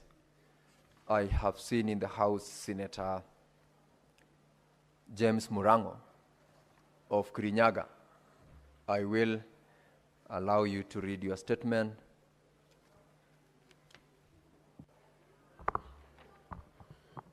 Asante sana, Mstahiki Spika. Mstahiki Spika, nimesimama hapa kuomba kauli kuhusu changamoto zinazowakumba wakulima katika vituo vya Bondi ya Taifa ya Mazao na Hifadhi ya NCPB, Chasagana na Wanguru, kaunti ya Kirinyaga. Mstahiki Spika, nasimama kwa mujibu wa kanuni ya kudumu 53(1) za Seneti kuomba kauli kutoka kwa kamati ya kilimo, mifugo na uvuvi kuhusu changamoto zinazowakumba wakulima katika kaunti ya Kirinyaga, hasa katika upatikanaji wa mbolea ya ruzuku kupitia kituo cha Bondi ya Taifa ya mazao na hifadhi NCPB kilichoko Sagana na Wanguru. Mstahiki Spika, wakulima kutoka maeneo mbalimbali ya kaunti ya Kirinyaga wamekuwa wakifika katika kituo cha NCPB cha Sagana na Wanguru wakiwa na vocha halali ya kupata mbolea, lakini kukataliwa kwa sababu ya hitilafu katika mifumo ya kompyuta pamoja na upungufu mkubwa wa mbolea katika kituo hicho. Hali hii si tu ya kusikitisha, bali na hujumu juhudi za uzalishaji wa chakula na kuhatarisha usalama wa chakula nchini. Katika kaulio, Mstahiki Spika, kamati hii inapaswa kujibu masuala yafuatayo. Moja, sababu ya kucheleweshwa kwa usambazaji wa mbolea ya ruzuku katika kituo cha NCPB cha Sagana na Wanguru licha ya wakulima kuwa na vocha halali. Mstahiki Spika. Mbili, hatua zipi za haraka zinazochukuliwa na Wizara ya Kilimo, Mifugo na Uvuvi kutatua tatizo la uhaba wa mbolea na kuhakikisha kuwa wakulima wa Kirinyaga wanapata mbolea kwa wakati ufaao. Tatu, Mstahiki Spika, naona kuna mkutano na mnogonezano wa seneta wa Migori ambao sauti iko juu sana. Senator Eddie, Senator Kisang and Senator Beatrice, if you must consult in loud tone so that we can have Senator Murango heard in silence. Tatu, sababu mifumo ya kielektroniki ya NCPB bado ni ya zamani, dhaifu na yenye hitilafu za mara kwa mara, na ni lini serikali inapanga kuboresha au kubadilisha ili kuwezesha utoaji wa huduma bora wa haraka na kuaminika kwa wakulima. Ine, iwapo wizara inatambua athari mbaya zinazotokana na ucheleweshaji huu kwa msimu wa upanzi na uzalishaji wa chakula katika taifa. Na mwisho, mipango inayowekwa kusaidia na kufidia wakulima watakaoathirika kwa kutopata mbolea na kwa kuchelewa, hali inaweza kusababisha mavuno duni au kutopata mavuno kabisa. Asante sana Mstahiki Spika. Senator Murango from Kirinyaga, kutoka Kirinyaga. Next is the statement by the Senate Majority Leader, pursuant to Standing Order 57-1.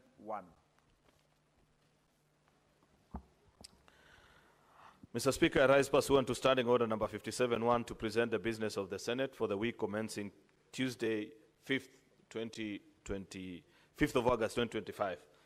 As honorable senators are aware, in accordance with the Senate calendar, the House will proceed on recess on Thursday, the 7th of August 2025. While much progress has been made in advancing Senate business during this part of calendar, a substantial amount of business is still pending. The current status of business is as follows. There are 57 bills, of which 37 are at the second reading stage, 2 are awaiting first reading, and 18 are at the committee of the whole stage. 28 motions are pending conclusion, 27 petitions are under consideration by the respective committees, out of which 24 are due for reporting, and 440 statements pursuant to Standing Order number 53-1 are before the respective standing committees. Mr. Speaker, sir, with regards to petitions, during the sitting held on Tuesday, the 29th of July 2025, the Senate considered and adopted 4 reports of petitions pursuant to Standing Order number 238, for which I commend honorable senators. Nevertheless, several petitions remain pending before committees as follows. Committee on Devolution, 1. Standing Committee on Labor and Social Welfare, 5. Standing Committee on Land, Environment and Natural Resources, 13. Chairperson of that committee, Mr. Speaker, is not in the House, but I want to believe they are members of that committee. You have a lot of work to do, Senator Beatrice. 13 petitions are before your committee. Standing Committee on National Security, Defense and Foreign Relations, 1. Standing Committee on Roads and Transport, they also have a heavy calendar, and I can see their chair is not listening, Mr. Speaker.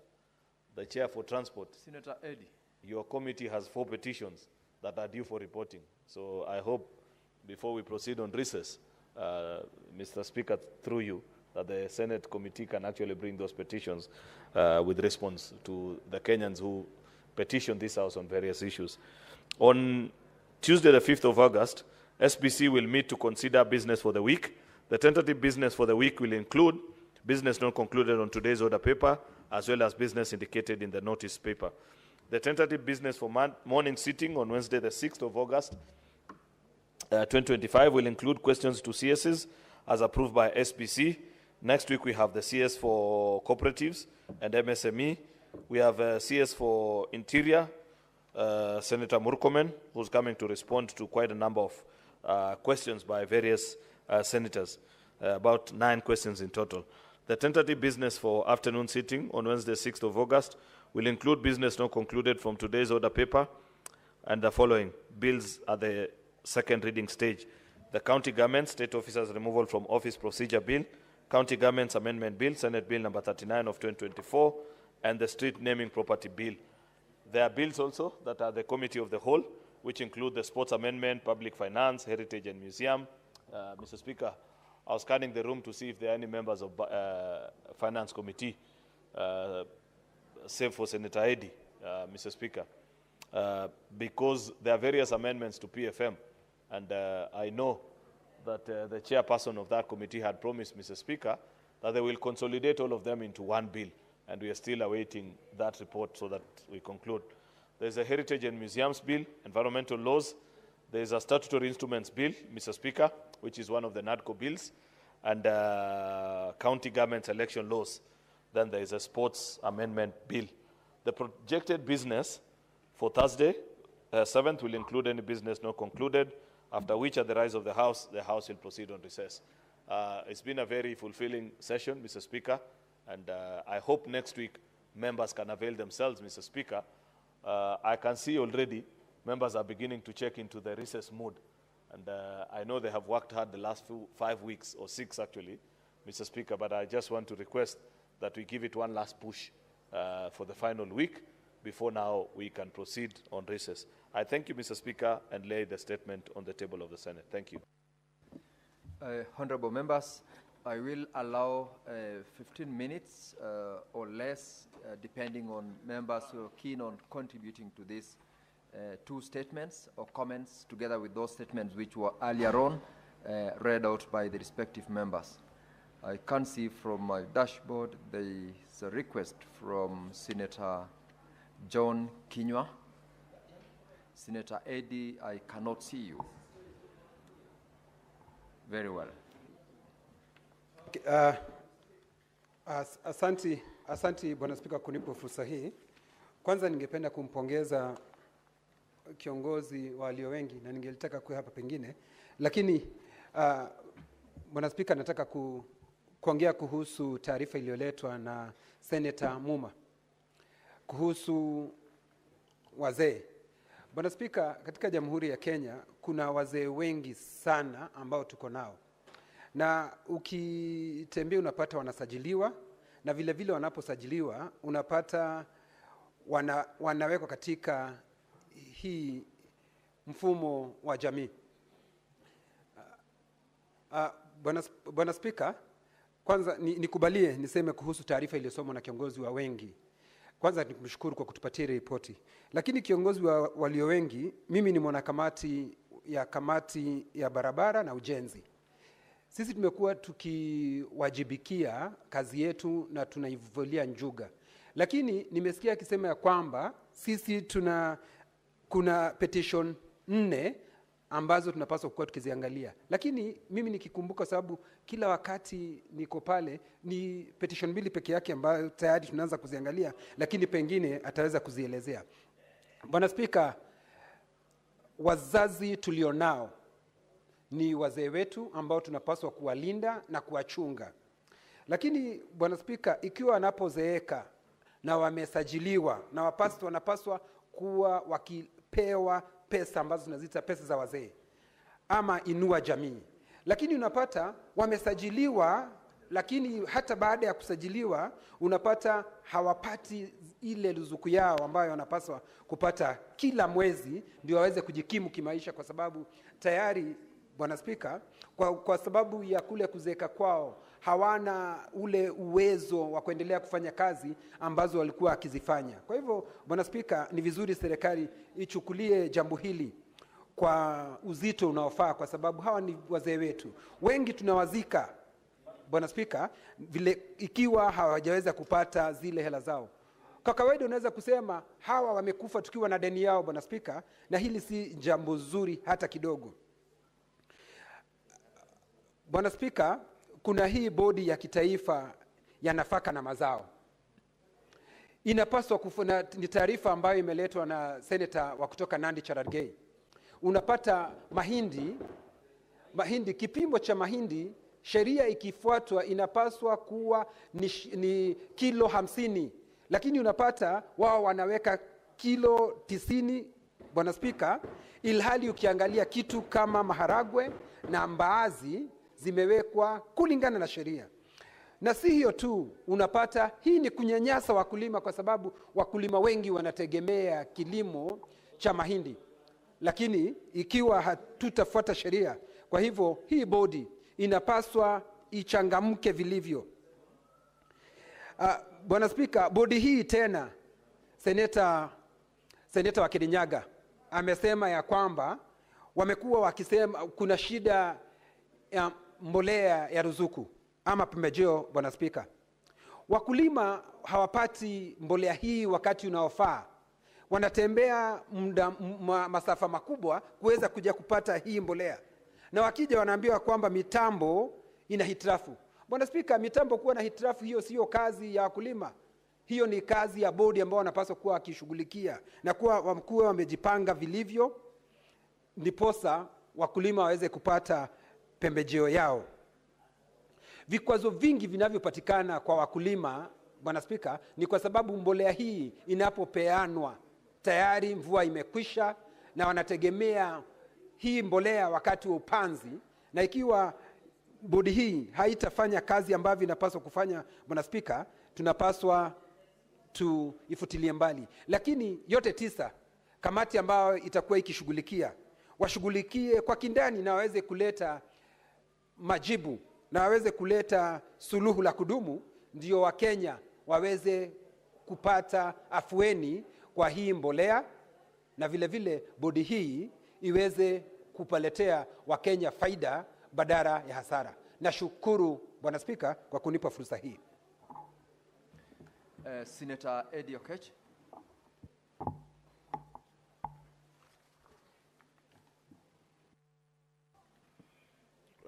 Thank you, Mr. Speaker, for the opportunity. I wanted to just make quick comments on 2 statements. First of all is the statement by the Majority Leader on some outstanding issues in committees. Indeed, I want to acknowledge that some of the overarching petitions that are pending in the Transport and Roads and Housing Committees, we are working on them. But, Mr. Speaker, we are facing a lot of problems with a number of governors. Mr. Speaker, for instance, there is a petition on the issue of Kishaju. This is a development that was done in Kajiado that involves the Kingdom Bank and also involves the Jamibora Trust, where one of the biggest contention that is there, Mr. Speaker, is the issue of land rates, so that people who have already been able to pay for the developments there and the property there can be given their title deeds, Mr. Speaker. But, Mr. Speaker, 4 times we have invited the governor to come and be able to give his input on this issue that is standing between the people in Kisaju who have been able to pay for their property and their title deeds, and the governor has refused to come to the committee, Mr. Speaker, to the extent that last week the committee had actually had to summon the governor, and we had actually taken the step to go to Kisaju in Kajiado in the first week of September, so that we can be able to go and deal with the governor there. Mr. Speaker, so I want just to urge this House that there's a level with which governors are still giving us problems when it comes to issues of accountability.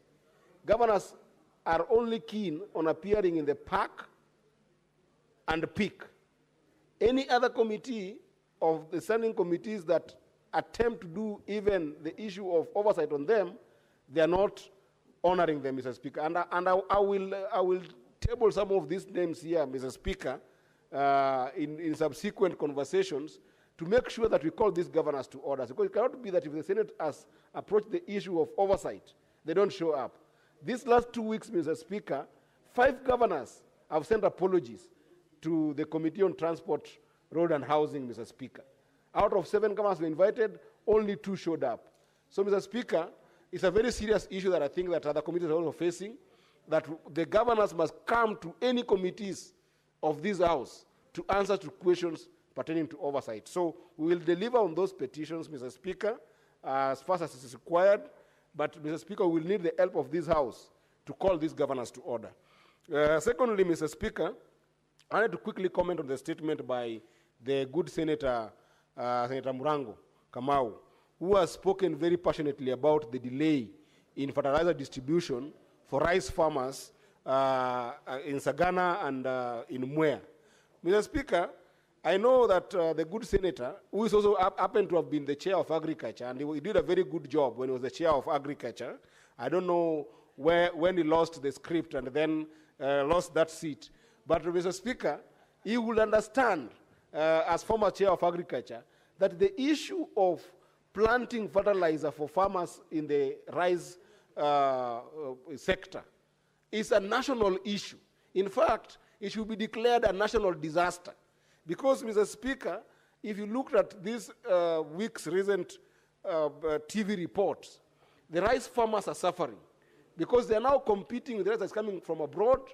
Their rice is not being taken, but the problem starts with the issue of fertilizer.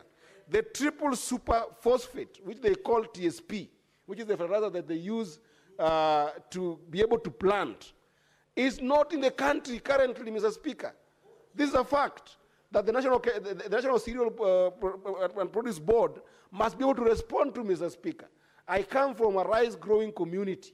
When you go to Nyatike constituency, the Lower Kuja irrigation scheme, I think that we have got some of the best potential rice in that community. Yet, Mr. Speaker, there is just no fertilizer. And if some meager fertilizer shows up, then it's so small, and it shows up when the rains have even ended. There is no flooding that can be able to enable them plant properly. These things go according to seasons, Mr. Speaker. And, Mr. Speaker, another issue that this committee must address, and I wish that Senator Murango was the chairman, only for this issue, apart from other issues that have been affecting him politically. But if it was not for those issues, Mr. Speaker, he would understand that the cooperatives right now in the rice sector are not being given the power to distribute fertilizer, Mr. Speaker. You know very well that when farmers go as individuals to get this fertilizer, Mr. Speaker, they can't because they might not have the money to purchase at sale. But the problem here is that now the National Cereal and Produce Board does not allow for this fertilizer to go to the cooperatives who can take this fertilizer in advance, give it to their cooperative members, and then once they have harvested and sold their rice, then they can be able to pay back, Mr. Speaker. This is a problem that must be solved by this committee. And then the last issue that must be solved by this committee, Mr. Speaker, is the issue of mopping up rice, Mr. Speaker.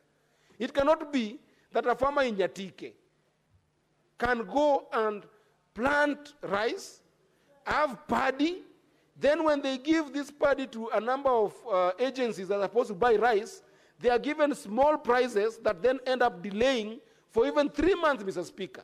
This is happening in Mwea Tebera, this is happening in Nyatike, this is happening to all our farmers within the borders, Mr. Speaker. So they are forced, Mr. Speaker, to sell paddy. Can you imagine? They are selling paddy to people like in Uganda because they cannot be paid in the mop-up program, Mr. Speaker. This is a problem that must be addressed, must be solved, because, Mr. Speaker, you cannot sell our rice to Uganda in paddy form so that even the husk that can be used as bagasse to be able to generate, biochar that can be alternative form of fuel, and even actually can be used further to generate fertilizer, which is a problem, is all going to Uganda.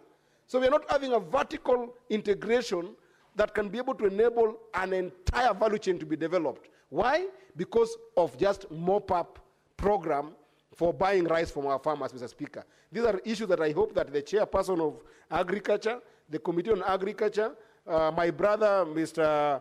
And Senator, Wafula, Wakoli, will be able to deal with. I know he's also very capable because he has served in this committee. I was with him in Turkana. I saw the way he was giving Senator Murango a lot of support. And now you are sitting on the seat, Senator Wafula. If this comes to you, please look at a way of addressing these three issues to make sure that just the same way the government has been able to enable us as a country not import maize and not import sugar, we have got no business importing rice in this country because we have got capacity of producing rice to the extent that we should be able to export and not import rice. With that, Mr. Speaker, I support this statement and thank you so much. Senator Samson Cherargei. Thank you, Mr. Speaker, sir. One, I want to comment on the statement of ECD teachers. Mr. Speaker, as you are aware, the ECD teachers, there was SRC scheme of service, Mr. Speaker. It is unfortunate that the scheme of service of ECD teachers across the country, including Bomet, Nandi, Kisumu, Migori, Bungoma, among other 47 counties, Mr. Speaker, they are yet to get the SRC circular. Mr. Speaker, the SRC circular was very clear, including services. For example, in Nandi, Mr. Speaker, we are doing badly, and we are the masses of God Almighty, especially for the ECD teachers. Because, Mr. Speaker, when you look at which was supposed to be implemented in 2 phases under the SRC circular, that was in financial year 2023-2024 and financial year 2024-2025. Mr. Speaker, when you look at Nandi, they are paying ECD teachers without stipulated allowance, Mr. Speaker. This is clear violation against the ECD teachers of Nandi County, Mr. Speaker. For example, teachers who are getting special salary, teachers 18,000 for certificate qualification and 24,000 for diploma, and Mr. Speaker, 32,000 for degree program. This is below the standardized SRC,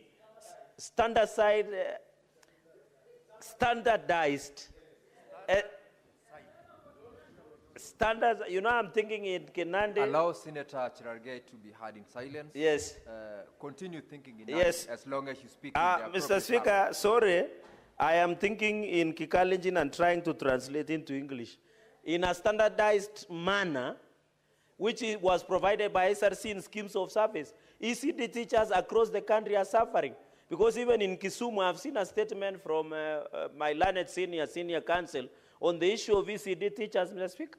In Nandi, even in Nyamira, these governors are eating allowances meant for even ECD teachers. Mr. Speaker, where do you have a courage to eat ECD teachers' salary and allowances, Mr. Speaker? Like what is happening in Nandi, it is so shameful. Somebody even in Bomet, Mr. Speaker, where that person who is an ECD teacher is taking care of your child, which is yet know how to use toilet, know how to write, know how to talk. Mr. Speaker, which courage do you have?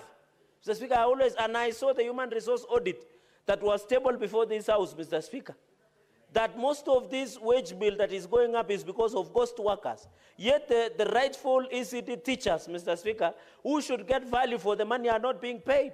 You have seen Nandi, they are paying 18,000 for certificate, which is way below. They are paying 24,000 for diploma, which is way below. They are paying 32,000 for degree, Mr. Speaker, without allowances that has been provided by SRC. Mr. Speaker, if we had a functional EACC, Nandi County government, Mr. Speaker, led by governor, should have been held accountable, including Nyamira and even Kisumu, Mr. Speaker, so that our ECD teachers can get value for what they are doing.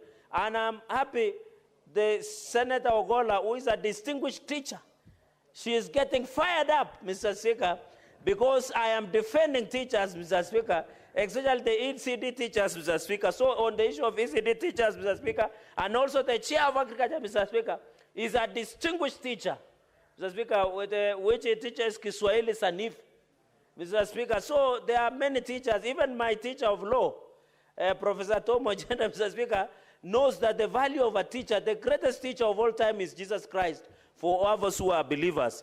Secondly, Mr. Speaker, on the issue by Senator Muma, because I'll just make 1 or 2 comments, I agree we have Inua Jamii program.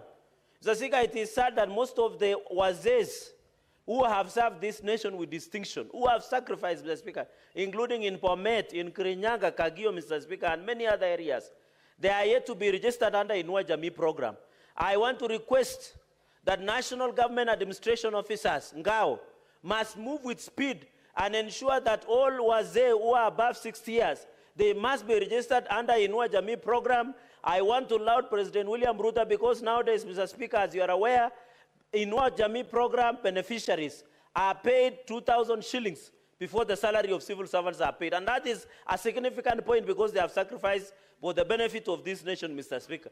So I want to appeal that we are ready as a Senate to partner with Ngao and the ministry concerned to ensure all old men and women, the vulnerable in the society, caregivers, are given opportunity, as Senator Muma has indicated in her statement. We want to take care. Mr. Speaker, they say if you want to measure a society, you see how they treat their vulnerable, not the rich or the wealthy. How we treat our vulnerable will be defined by the character and the value of a society, Mr. Speaker. Number 4, Mr. Speaker, on this issue of roads that was read by Senator Ogola, courtesy of Senator Kisii, on the issue of Mr. Speaker, I want to thank the media. I have been asking questions about this expressway.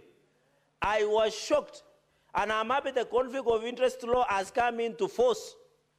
I was shocked, Mr. Speaker, that the running of Nairobi Expressway is linked to a former president, Mr. Speaker. We want to challenge EACC now that the Conflict of Interest Act is in place. The people who are siphoning money from Expressway, we must be told what. Mr. Speaker, you remember on many occasions, we have asked, Mr. Speaker, we have asked on many occasions, how much does Expressway through Moja Express are collecting, Mr. Speaker? You were shocked that the media were exposing the real people who are stealing from Kenyans, Mr. Speaker, through this expressway. Mr. Speaker, even when you drive around, especially during rainy season, Mr. Speaker, our roads, the drainage is so poor, it is so pathetic, yet Kenya Urban Road Authority, Mr. Speaker. Mr. Speaker, when you drive around Kilimani, you go to Jogo Road, Likoni Road, the back streets here in Kirinyaga, Mr. Speaker, you think you are somewhere in Karamonjong, Mr. Speaker, because the roads are very pathetic. Yet we have an agency called Kenya Urban Road Authority, Kura, read by somebody called DG Kinoti, Mr. Speaker. They must be called to order. We cannot be blaming the governor or the county government of Nairobi of poor infrastructure. Yet a lot of money is with Kura, Mr. Speaker. That is why I'm still of the position, and I wish the chair of roads was here, Mr. Speaker, that Kura and Kera must be disbanded so that that money is taken for county. We take an accountability from one shop, Mr. Speaker. Kura, there is a lot of corruption. Even if you look at this Nairobi, they only give one company to do roads in Nairobi. And that is why roads within Nairobi, within Kapsabet town, within Nandils town, within Mosoria town, within Homa Bay town, within Vihiga town, Mr. Speaker, and even Bungoma, where we were over the weekend, are in pathetic situation because they are being run by one agency. And that agency gives only to the proxy. I'm happy. The conflict of interest, and my brother, senior counsel, Senator Okongo Mugeni, who was my protege as the chair of JLAC, has enlightened me on the conflict of interest. We want these people to be fixed because they are giving their proxies, they are giving to their friends these contracts. They must be dealt with. And I hope my senior counsel will be careful as he engages on legal services across many counties, Mr. Speaker. Finally, Mr. Speaker, on the issue of Senator Murango, I agree that the issue of fertilizer, we must agree by November. Each and every Kenyan should be given opportunity to use fertilizer subsidized, Mr. Speaker. This money should be given to deserving farmers. Farmers in sugarcane, and I'm happy on God willing on Saturday we'll be in Kisumu, courtesy of Professor Senator Tom Ojenda, Mr. Speaker. I want to indicate that all farmers, the fertilized farmers, Mr. Speaker, in conclusion. Yes. Proceed to fertilized farmers. Sorry, I'm just concluding. Mr. Speaker, we must have opportunity for all of us to access fertilizer. I am only disappointed. I expected Senator Murango to have brought a statement on the Gazette notice of importation of rice. Yet rice in Mwea is yet to be bought. Yet rice in Nyatike is yet to be bought. Mr. Speaker, I found that Gazette notice that was issued unfair, Mr. Speaker, to the farmers of Mwea, Mr. Speaker. Farmers of Mwea, we should more price that is in Mwea, in Nyatike, before issuing a gazette notice, Mr. Senator Speaker, Cherargei, of take importation your of seat. rice. I thought I'm enriching his argument. Take your seat. There is a point of order. Senator Murango, what is your point of order?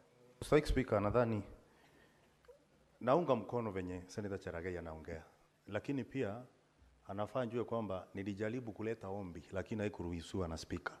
Kwa hivyo ni makosa kusema kwamba sijaleta ombi, na ndio maana sijalisoma siku ya leo, na ningeomba aweze kuweza kuongea kwa sababu nimemwambia ukweli mahali upo, Mr. Speaker. That is point of information. Thank you, Mr. Conclude Speaker. In in conclusion, under in 1 30 minute, seconds. Senator Cherargei. Yes, Conclude. under 1 minute. Thank you, Senator. Mr. Speaker, and with your indulgence standing on the number one, allow him to bring that statement so that we can converse. Mr. Speaker, it is in bad faith to issue a gazette notice to import rice, for example. Yet we have a lot of rice in Mwea. Farmers are not selling. Yet we have in Nyatike, Mr. Speaker. And I hope there is no gazette notice to import sugarcane again. And Ahero in Kisumu, Mr. Speaker. I hope there is no intention of importing maize or even sugarcane, Mr. Speaker, because it will kill the spirit and the soul of farmers. I thank you, Mr. Speaker, and I support. Now, honorable members, the 15 minutes that I had allowed for comments on statements is over.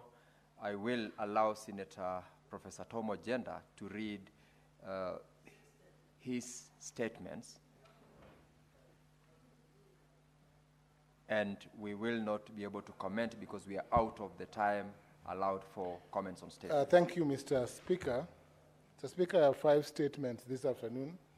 The first statement is on project identification in Kisumu County.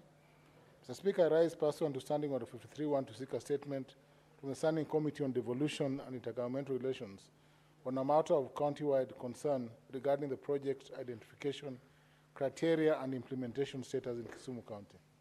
Mr. Speaker, sir, while the county government has in recent financial years allocated portions of its development budget to project identification at the ward level, residents and local leaders have increasingly expressed concern over the transparency, equity, and overall effectiveness of this process.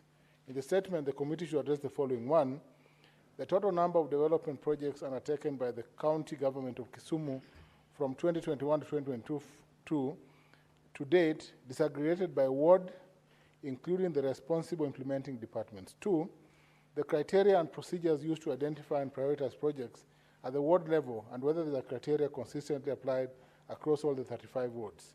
3, whether public participation forums were held in each ward prior to project selection and budgeting, including how the community views were documented and incorporated into the final decisions. 4, the current implementation status of ward-level projects, including details on any stalled, incomplete, or low-impact projects identified in audit or department reports. And lastly, the oversight framework applied by the County Assembly of Kisumu, internal audit committees, and county budget and economic fora to ensure fair distribution and accountability to ward-level development planning. Mr. Speaker, my second statement is on the status of digitization, collection, and accountability of on-source revenue in Kisumu County. Mr. Speaker, I rise pursuant to Standing Order 53-1 to seek a statement from the Standing Committee on Finance and Budget on the matter of county-wide concern regarding the digitization, collection, efficiency, and financial accountability mechanisms governing on-source revenue in Kisumu County. Mr. Speaker, the county government of Kisumu generates substantial on-source revenue through markets, parking fees, liquor and trade licensing, building permits, property rates, and cess on agricultural produce and transportation. Despite public projections estimating annual collection of Kenya shillings 1.2 billion, audit concerns persist regarding irregularities in revenue collection, leakage through cash-based transactions, and underreporting across wards and sub-counties. There is limited clarity on whether the county has fully transitioned to digital revenue collection platforms integrated with the National Treasury's IFMIS and the e-citizen framework as required by the PFM Regulations 2015 and in line with the Presidential Directive on Unified National Payment Gateways.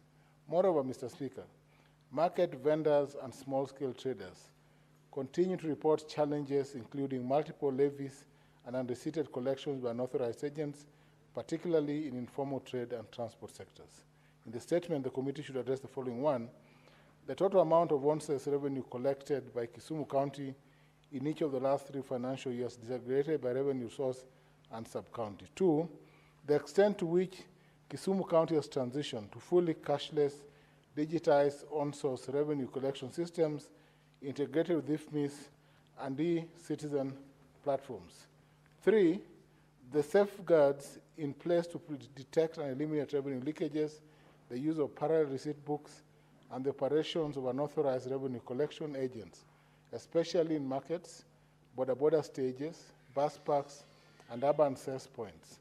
4, the internal audit mechanisms governing daily, weekly, and monthly revenue reconciliation, and whether such audits are made public and are subject to external verification. And lastly, the steps taken to promote equity, transparency, predictability in the assessment and enforcement of county taxes, rates, levies applicable to small traders, vendors, and transport sectors.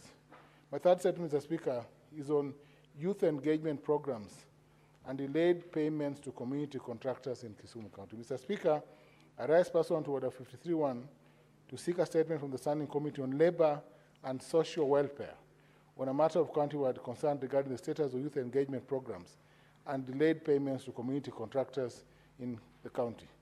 Kisumu County has over the years implemented temporary employment initiatives targeting youth empowerment, kazi kwa vijana. These include urban cleanup exercises, solid waste management, drainage maintenance, urban greening, particularly in Manyata, Nyalenda, Kondele, and Milimani, and Market Milimani wards. While these programs have created short-term job opportunities and basic service contracts for hundreds of young people, many of these groups remain unpaid for work completed as back as 2022-23 financial year. In the statement, the committee should, 1, address the total number of youth-led and community-based groups engaged by Kisumu County under urban cleanup, greening, and labor-based public work programs from 2022-23 financial year to date.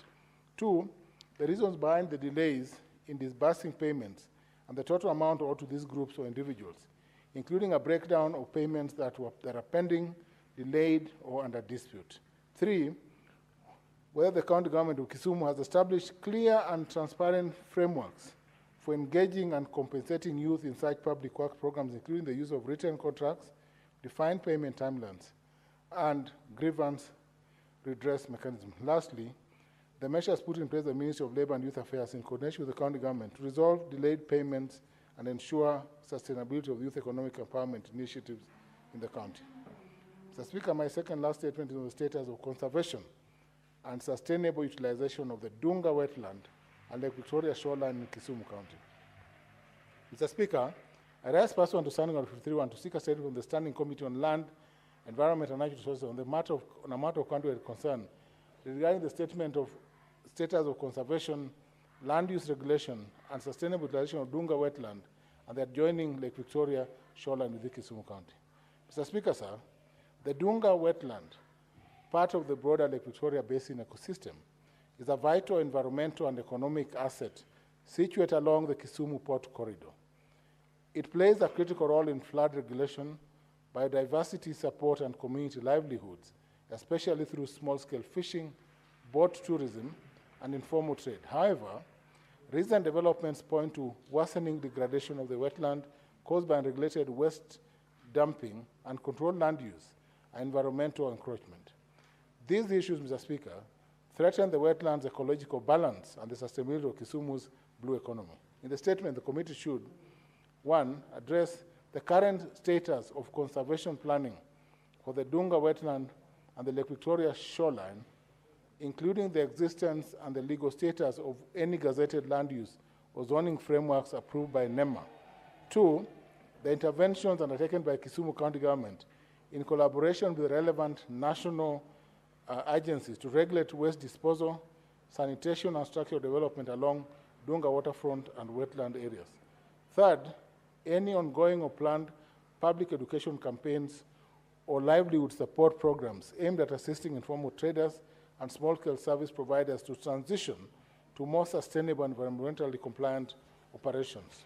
4, the role of the Kenya Ports Authority and the Ministry of Environment in protecting ecologically sensitive areas adjacent to the Kisumu port in alignment with Kenya's commitment under the East African Blue Economy Strategy. And lastly, the existence and implementation status of any long-term ecological monitoring or wetland restoration program, and the extent to which local communities, including beach management units, BMUs, and environmental youth groups have been involved in its design and execution. Mr. Speaker, my last statement is on the status and utilization of donor-funded medical equipment in Kisumu County hospitals. Mr. Speaker, sir, I rise pursuant to Standing Order 53-1 to seek a statement from the Standing Committee on Health on a matter of countrywide concern regarding the status and operational utilization of donor-funded medical equipment and related infrastructure in public hospitals in Kisumu County.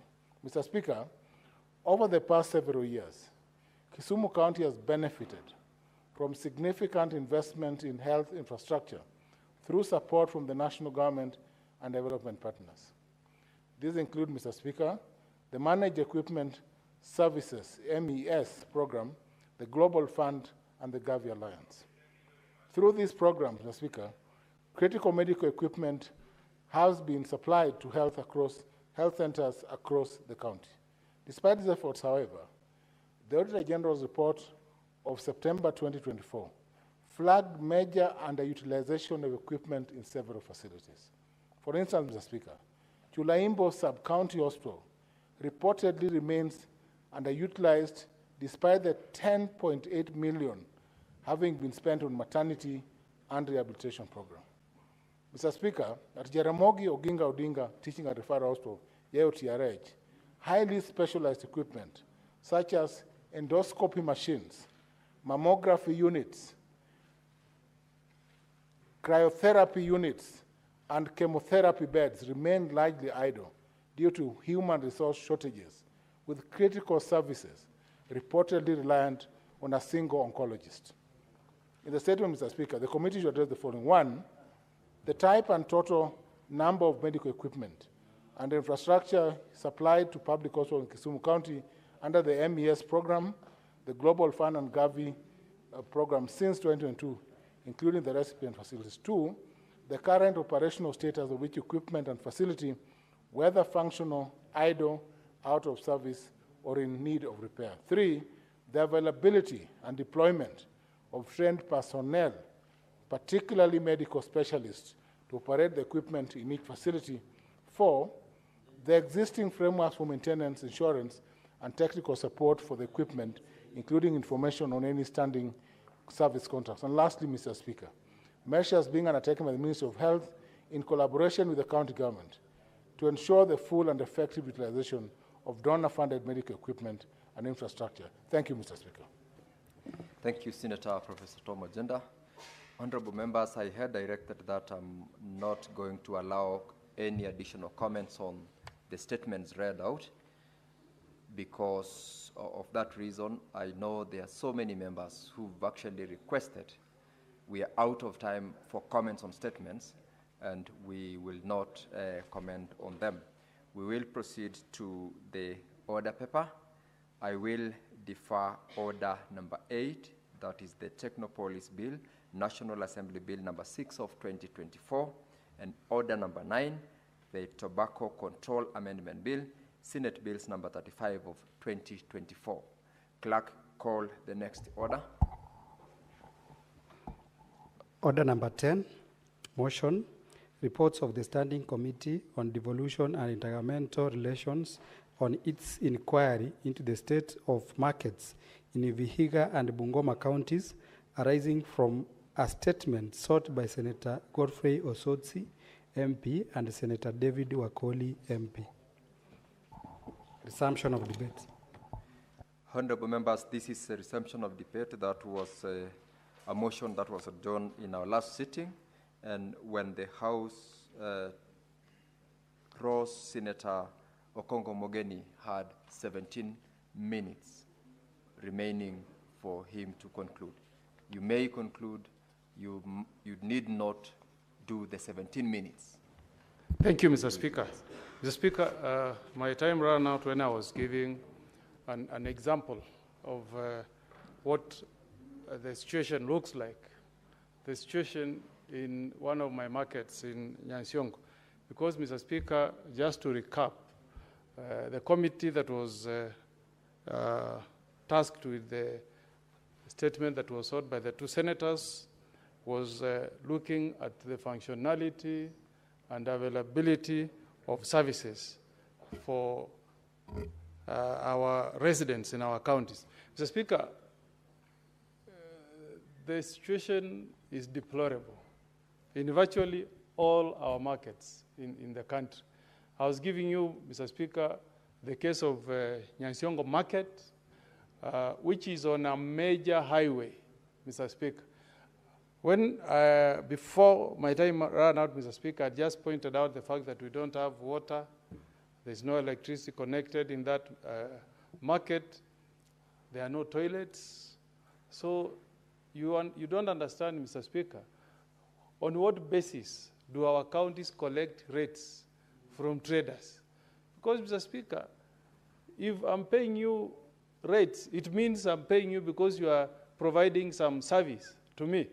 Mr. Speaker, you know that I'm told, I don't have the statistics, but I'm told that even for Nairobi County, Mr. Speaker, the highest revenue comes from around Gekomba and Isili.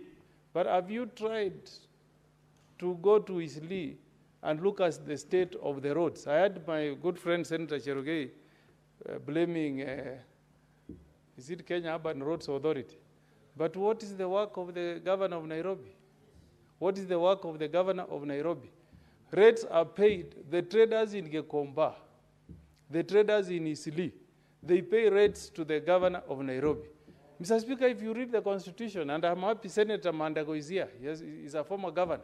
If you read our Constitution, there is, in the 6th schedule, there is a paragraph that says one of the devolved functions include county roads, Mr. Speaker. So if you say that the roads in Isili, the roads in Gekomba should be done by Kenya Urban Roads Authority, what is the work of the governor of Nairobi, Mr. Speaker? And the misfortune that we are facing as counties, Mr. Speaker, is that our governors believe that when you are told that you fix a road, maram the road. They have never, become ambitious enough to say that they can also tarmac roads like our, national government. Do you know, in the run-up to the elections in 2022-2023, and I'm saying this with a lot of sadness, a road from Tinga, in my county in Nyamira, Tinga to a hospital in Igenaitambe, was marammed at a cost of 50 million, Mr. Speaker. If you go there today, this day, Mr. Speaker, 31st of July, we have again brought another contractor to again maram the road. Surely, does it mean in this country we don't have brains? That every 2 financial years we are spending 50 million to maram a road, whereas we can tarmac 2 kilometers per financial year at a cost of 35 million shillings. We need something drastic from NEMA, Mr. Speaker. Let NEMA inspect our markets, and I will challenge them to go to a few markets in my county, Mr. Speaker. Let them go to a market at Ikonge. There is no water connectivity. Piped water connected to toilets, none, Mr. Speaker. Now, if you get waterborne diseases in some of these cities, it will wipe out so many people from those counties, Mr. Speaker. If you go to a market like Kebirigo, Mr. Speaker, we do, the trade of selling cows along the highway, the Kisii, Nyamira, Ikonge highway. We don't have a designated market. If you go to Kebirigo market on a Tuesday, Mr. Speaker, cows are being sold on the roadside, Mr. Speaker. Just imagine if a truck lost control and rammed into traders in that market, it will be a disaster. You go to Ikonge, our last market before we connect with our neighbors in Kericho, cows are being sold by the roadside, Mr. Speaker. What is my good friend, the governor of Nyamira, doing? He has been in office 13 years, since the birth of devolution. Governor Amos has been the face of devolution in Nyamira, Mr. Speaker. But there is no designated market for us to sell our cows in Kebirigo, in Ikonge, Mr. Speaker. Garbage collection. Mr. Speaker, I don't know where money being given to us by Floka is going, Mr. Speaker. And I think, Mr. Speaker, it's high time that we commissioned committees in all our 47 counties, different committees, not just SIPAC or the committee chaired by my good friend Ososi. We need committee, even the Committee of Environment. Let it go to our counties and audit the sanitation situation in our counties, Mr. Speaker. You go to Keroka, and Keroka is a famed market, Mr. Speaker, shared on one side by Nyamira, 3/4 is on Nyamira, Mr. Speaker. You go to Keroka, Mr. Speaker, there is garbage all over, Mr. Speaker. Yet Floka is giving us money to improve sanitation in our counties, Mr. Speaker. Can you imagine the shame we are carrying as people of Nyamira, Senator Cheragei? Nyamira is one of the only 3 counties, 3, in the entire Republic of Kenya, only 3, Mr. Speaker, that have not connected piped water to even one household. Can you imagine, Mr. Speaker, that in the county of Nyamira, we are only among the 3 counties where no citizen has walked to the county government of Nyamira, applied and paid to be connected with piped water. Can you imagine, Mr. Speaker? Whereas in Nairobi, in Kiambu, in Murang'a, citizens go and pay, and the county governments connect them with piped water, Mr. Speaker. We must have a serious conversation.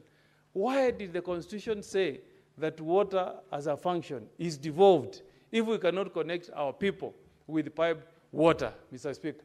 The other day I was at home, Mr. Speaker, and I met a delegation from one of the wards. I think that was from Nyansiongo ward, Mr. Speaker. And they were giving me an example that the county government came, drilled a borehole, then they disappeared. No electricity connected, there is no tank, no water pump, and the most critical aspect is to connect water. Senator Cheragei, you have piped water in your house, in Nairobi, Murango you do. That's what we want our people to have also, Mr. Speaker. When you drill a borehole, Mr. Speaker, you should connect the pipes to homes, put meters, and challenge the consumers to pay you fees for water consumption. But if you just drill a borehole and leave it there, and the wananchi are not getting services, Mr. Speaker, what value is devolution to our people? So I am asking the committee, if you want to go and see for yourselves, and I'm going to urge one of the committees to visit you go to a place called Nyando Chibere in Nyansiongo ward. A borehole has been drilled, but no value. The auditor tells you no value for money because the water has not been connected to homes, Mr. Speaker. You go to again another borehole in Kitutu Masaba, drilled, but there is no connection to homes. Lighting. I can see the committee said they went to various markets and they confirmed that there is no lighting. That is the norm. In some of our counties, Mr. Speaker, a market called Isinta in North Mogrango. That is the constituency of my good friend, Governor Nyaribo, Mr. Speaker. We have street lights, but I'm told the county government of Nyamira has not paid electricity bills, Mr. Speaker. So the street lights are installed, but they don't bring any benefits to the people. Because the only way you can benefit from electricity is if at late hours of the day, they can be switched on and you continue doing trade, maybe up to 9 p.m., Mr. Speaker. But we are not getting these benefits, so, Mr. Speaker. So we really want to appeal to our good friends, our governors. Please, please, don't shame devolution. Kenyans had a dream of devolving power and resources and services, Mr. Speaker. The only way you can make Kenyans to be proud of devolution, Mr. Speaker, is if you provide these services, Mr. Speaker, to our people, especially the poor traders, Mr. Speaker, in our markets. In conclusion, Mr. Speaker, I hope this committee, Mr. Speaker, can pick, let's even pick 3 counties, and I will wish Nyamira to be one of them, Mr. Speaker. We do a visit to our market, Mr. Speaker, we do a report, and then we come and name and shame the ones who are not performing, Mr. Speaker. Because let the people know, let the people who represent know how the performance of some of these governors are. And we bring facts here, Mr. Speaker, and we send senators who are impartial, who come from the counties, not where some of us come from, and they do a report. But it's a shame, Mr. Speaker, to speak of a situation in the 21st century, Mr. Speaker, where we have markets that have no toilets, Mr. Speaker. We have markets that are not connected to any sewer system, Mr. Speaker. We have markets where there is no arrangement on garbage collection. The other day, somebody was giving me an example, Mr. Speaker, of what happens in most of these European countries. Mr. Speaker, if you go to a town in Europe, you walk in the streets, Mr. Speaker, and you find points where you can drink water free. Free, Mr. Speaker, and you are told it's clean, safe water. Can any, he's telling me of Zurich, Mr. Speaker, clean water in the streets. Tell me, Mr. Speaker, any county in this beautiful country of ours called Kenya, where a governor has put clean drinking water available to traders who are paying rates to our county government. There is none, Mr. Speaker. If it can be done out there, Mr. Speaker, why not in our 47 counties, Mr. Speaker? I hope our governors, as we go to the devolution conference in Homa Bay, they can reflect, Mr. Speaker, on what impact devolution has had on the people who reside in our counties. Otherwise, if we don't do that, Mr. Speaker, we would have killed the dream of devolution. So I support this report by the Committee of Devolution, but hope that we can,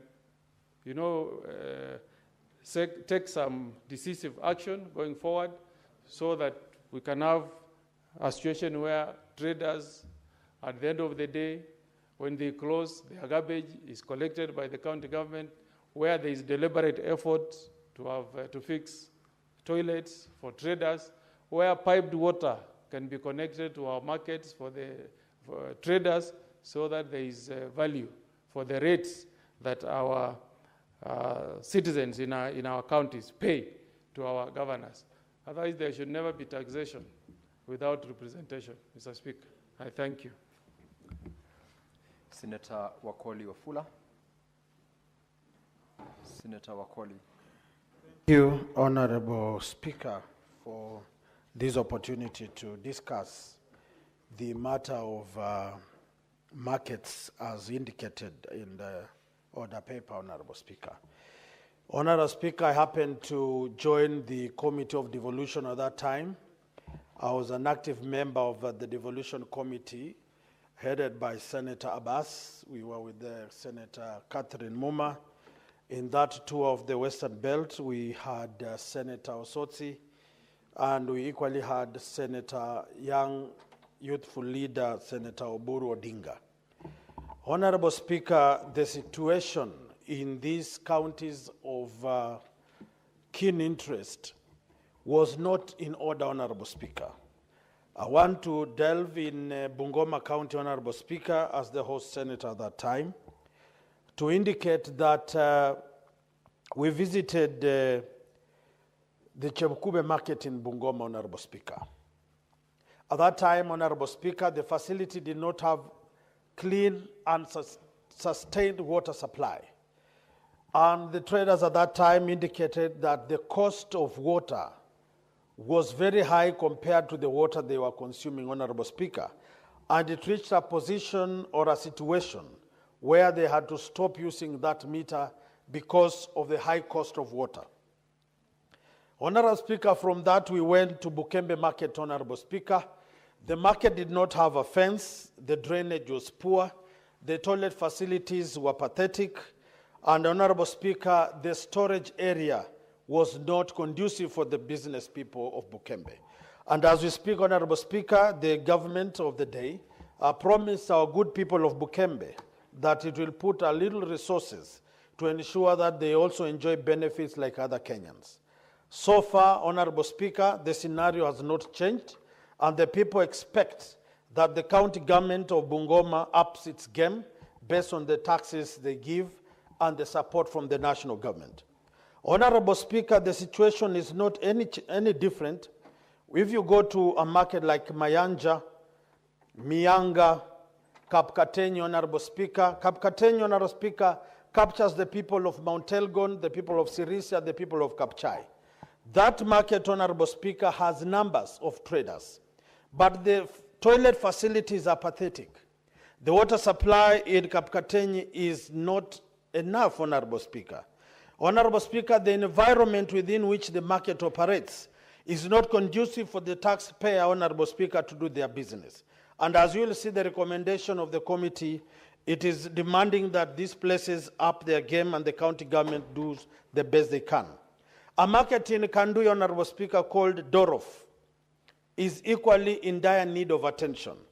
Honorable Speaker, what we are simply saying, that the Committee for Devolution in itself has the desire to see change. But this change can equally be seen if this whole House takes a drastic measure to ensure that when governors come to committees, pick, and line committees, Honorable Speaker, people should stop playing games with these committees, Honorable Speaker. Because when you look at the taxes that these towns give versus the services the markets receive, Honorable Speaker, is immoral for us as a Senate to say that the county governments, wherever we come from, are doing justice to the traders of the counties we come from. And I want to beseech honorable senators, moving forward in these other committees that you are not members in, when your governors come to visit specific committees, kindly create time and attend yourself and raise concerns that other members will not want to raise because of their comfort or because they have not been pinched by the suffering of our people, Honorable Speaker. Some of the markets, Honorable Speaker, have no lights. The solar lights have been vandalized, the electricity lights are not working, and those of the electricity lights, the bills are so high that the county government cannot support. If I want to be in particular, Mateka has electricity lights and solar lights. Some of them are not working. When you go to Maini, there are lights there, solar are working, others are not working. Kibingei market, the same. Kamkuyo market, the same. When you go to Maliki, the same. Honorable Speaker, what we are saying is I think we need to audit markets and to ensure that if county governments cannot call a place a market, then they should not bedevil residents of those places, pushing them to pay taxes for services they are not receiving. And if you look at various markets in this country, Honorable Speaker, you will realize like a market in Nalondo, the residents of those areas literally refuse to pay taxes because there are no sanitation, there is no water, there is no light, and therefore for a few months they have not been paying taxes. So we have to up our game, Honorable Speaker, and push our county governments to plow back what they receive from the taxpayers' money so that Kenyans can concentrate in doing business, in investing, knowing that the markets they are in will definitely be improved by county governments that appreciate their soil and toil. And as I conclude, Honorable Speaker, a matter has been mentioned in various towns and markets of this country, that people just wake up in the morning, issue a circular in the evening, and the following day they are racing down structures of small traders, juakalis, who have equally been paying taxes to the county governments of this republic. They must be sensitive to the lives of these people. Some of these people have taken loans from merry-go-rounds, and it is not in order for county government to raise their businesses down. They are not even giving these people grants. They are not giving these people loans. They are not making water available. They are not ensuring security is there. And we call these people a county government, or we have ministers, or we have market officials. Honorable Speaker, it is high time that the Senate of the Republic of Kenya looks very, very keenly in the management of markets. And as per now, Honorable Speaker, you realize that we have emerging zones or areas now called municipalities. Now, if markets are not, they are not able to manage markets and trading centers, will they be able to manage municipalities? Getting billions from World Bank. How are people participating in ensuring that the municipalities and the markets within municipalities are up to standard? Honorable Speaker, I look at municipalities and markets as a cash cow of a few people in this country. And we must raise to the occasion and fight for the common trader, the common mamamboga, the common boda, the common retailer in our markets to ensure as they do business, they enjoy doing business and paying taxes to Kenyans. For those few remarks, I want to support the report, and I also want to encourage Honorable Sotsi also to tell Kenyans what we saw in Vihiga, what the people are crying of, what the people are pleading the Senate to do, because they believe in Senate, they believe in our capacity, and we assured them that we will work with them to make our counties great again. Thank you, Honorable Speaker. I support the report. Thank you, Senator Wafula. Your last comment, I hope, was not bordering on influencing the comments that Senator Osotsi will say as regards the report on the county that you referred to. But we'll wait and hear. Senator Olekina, it's your turn to comment. Thank you, Mr. Speaker. Mr. Speaker, I rise to support the report by the Standing Committee on Devolution and Intergovernmental Relations in as far as their reaction to the two statements sought by two distinguished senators in this Senate, that is Senator Wakoli and Senator of Vihiga. Mr. Speaker, it is embarrassing, and I have to begin by saying it is absolutely ludicrous when it comes to a point where the people we fight so much for, the county governments, to be able to get money, end up collecting on-source revenue. But when they collect on-source revenue, they don't convert that money into services, leading to boycotts by traders because of lack of basic services like sanitation, water, security in their markets. Mr. Speaker, it really begs the question, why are we here then? Why are we fighting for these traders? Why are we fighting for these county governments to make money, to get money? Every so often, when we have business in the order paper that revolves around division of revenue, all of us are here. And we are diligent in making sure that we fight for our counties to get money. Mr. Speaker, I don't know when we are going to teach these governors to run counties as if they are businesses. They need to get business 101. When you talk about business, you have to look for profit. And the only way you can make profit is by ensuring that you've got the following factors. One, you've got your environment of business being perfect. Number two, you've got the after sales, services. Now, in this case, you expect traders to be able to collect money to pay you taxes. But you don't give a hoot about their toilets. You don't give a hoot about their security. Where are we going? Sometimes I wonder whether we just do things for the sake of doing them to appear as if we are doing. One of my biggest pet peeves, Mr. Speaker, has got to do with constructions of markets by the Ministry of Housing and Urban Development, yet with this program funded by the national government, but the markets are not being utilized and they are not being completed. A couple of days ago, I raised a serious concern with the powers that be, including also the Ministry of Housing, that in Narok County, we spend 1.3 billion shillings from the national government. Two markets were built, one in a place called Suswa, I'm sure you know Suswa. The next one was in Ntulele. We went there with the president and launched those markets. But until today, those markets have not been operational. You know, when I sit here and I listen to the problems of Luanga, and I listen to the problems of Vihiga and what do you call this county that my friend comes from? Bungoma. I say, we have different problems.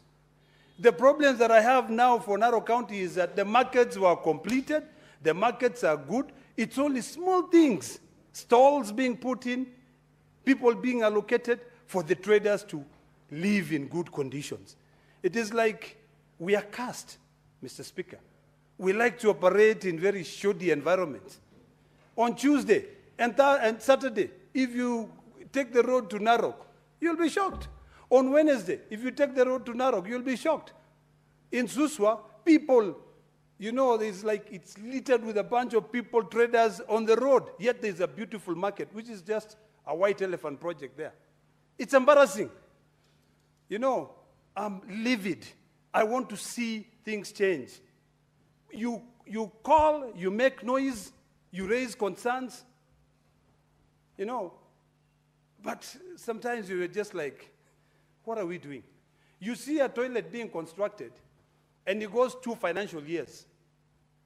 The county needs to lift, it needs to pull up its socks when it comes to the issue of completing projects. The national government also must do the same. Because why do we spend 1.3 billion shillings to put up 2 beautiful markets? And then there's a wrangle between a few people on who is going to be the trader there. Then why did we build them in the first place? So, Mr. Speaker, these are the kind of things that we need to investigate. You know, I appreciate the work done by this committee, but does it stop here? Does it become a motion where we sit down? When I came here to this Senate, I was told that Parliament pronounces itself through motions and bills. So this motion, we must pronounce ourselves. We must follow through.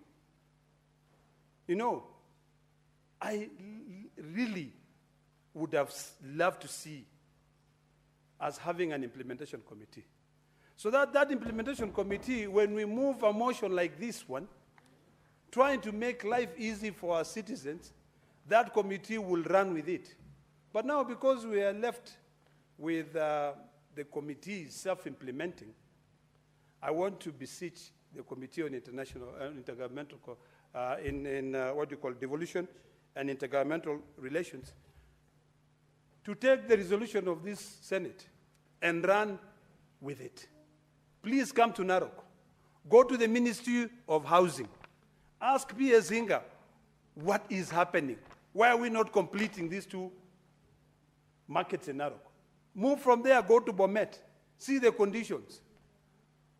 Whatever resolution we come up with, go to Vihiga and Busia. Sit down. Let us consult. The moment we consult is the moment we can be able to move forward. If the problem is selecting traders, let those ones who are there first, when it comes to the issue of Narok, let them go in first and then the rest can follow suit.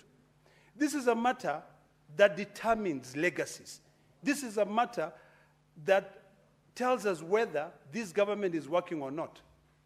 I want to drum up support for things that are concluded, but I don't want to do things halfway.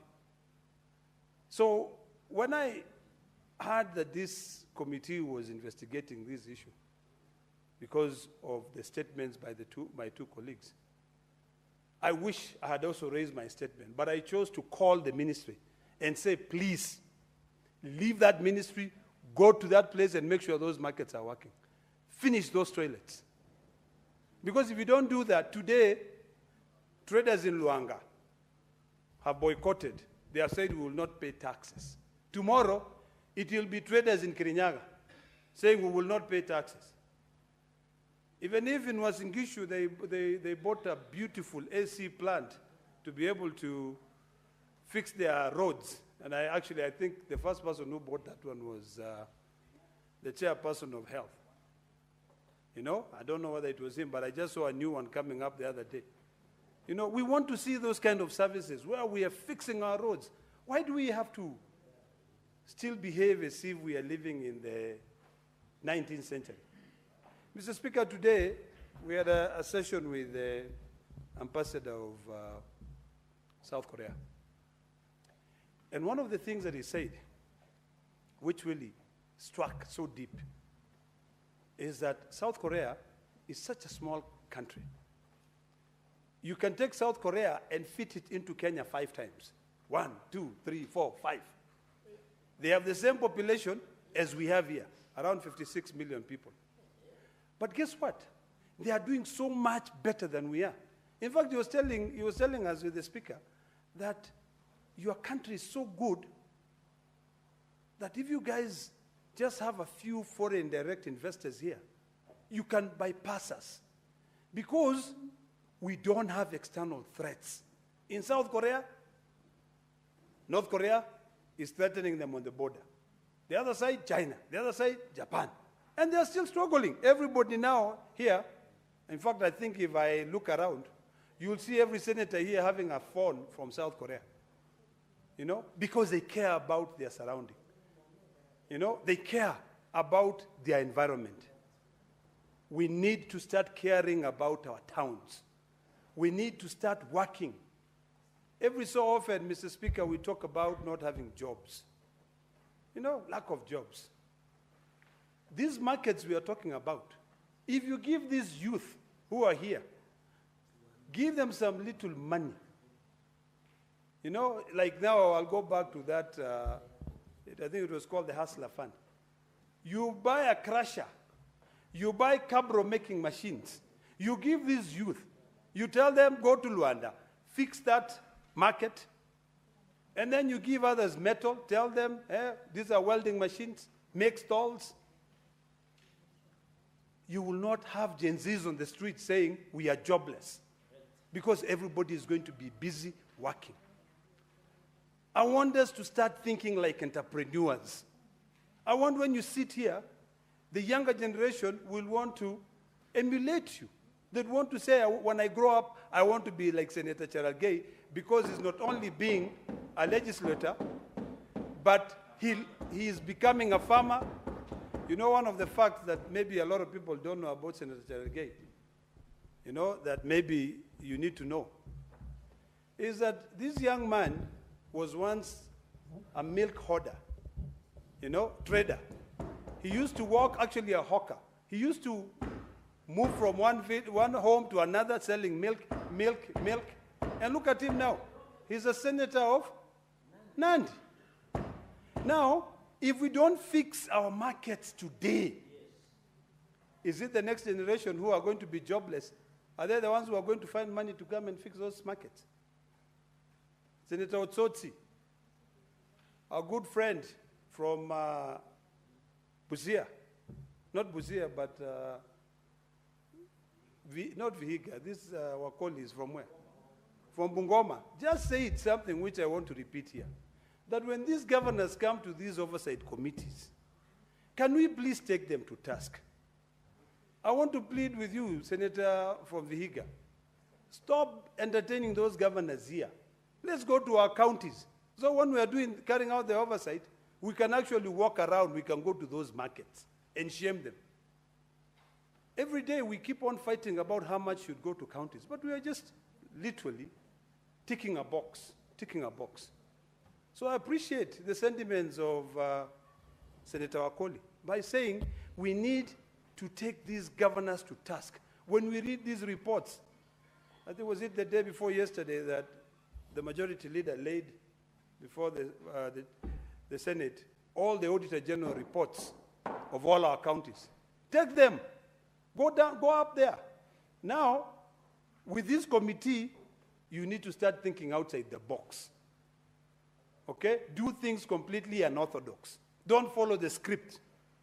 Go and say, okay, how much money was given to you to do this markets. You know, what have you done with them? Let us now start thinking on how we can scrutinize the budgets, project-based budgets. There are softwares now. You can go and say, okay, this is your budget, yeah? Let's pull this budget out. Who are the suppliers? Let's follow the suppliers, every one of them. Did you supply these things? Yes, if they did supply, they paid taxes. We can follow through. You follow the money trail. And by doing so, we will bring change to this country. But today we will not bring change because so long as there's a budget, even before that budget has been implemented, some other people go and sit down and say, we need a supplementary. So you negate the importance of your annual development plan, your account integrated development plan. So you just come up from nowhere and start saying, let us do this. We'll do that. We need a supplementary budget. I would rather you say, we budgeted for this. We did not have the funds to be able to develop this market. But in the next financial year, we will follow through. What we did not finish, we complete. I would rather you sit down, you carry out public participation, and engage the citizens on the importance of planning. By so doing, we will change our country. I want to beseech my brothers and sisters from both sides of the aisle that it is about time that we start looking at how we change our economy. Every so often we talked about bills here. Yesterday we were talking about, economy versus health. Earlier today we were talking about issues of Thange. And I'm so happy that the Cabinet Secretary of Health has decided that he's not going to play any politics anymore, that enough is enough. He's going to make sure that under Section 118 of the Public Health Act, he issues an order. He makes sure that Kenya Pipeline Corporation fixes the problems. The last time Section 118 of the Public Health Act was implemented was during COVID.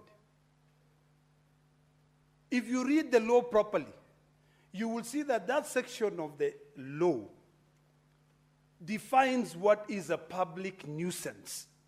And health, markets being dilapidated, being dirty with no toilets, that's a nuisance.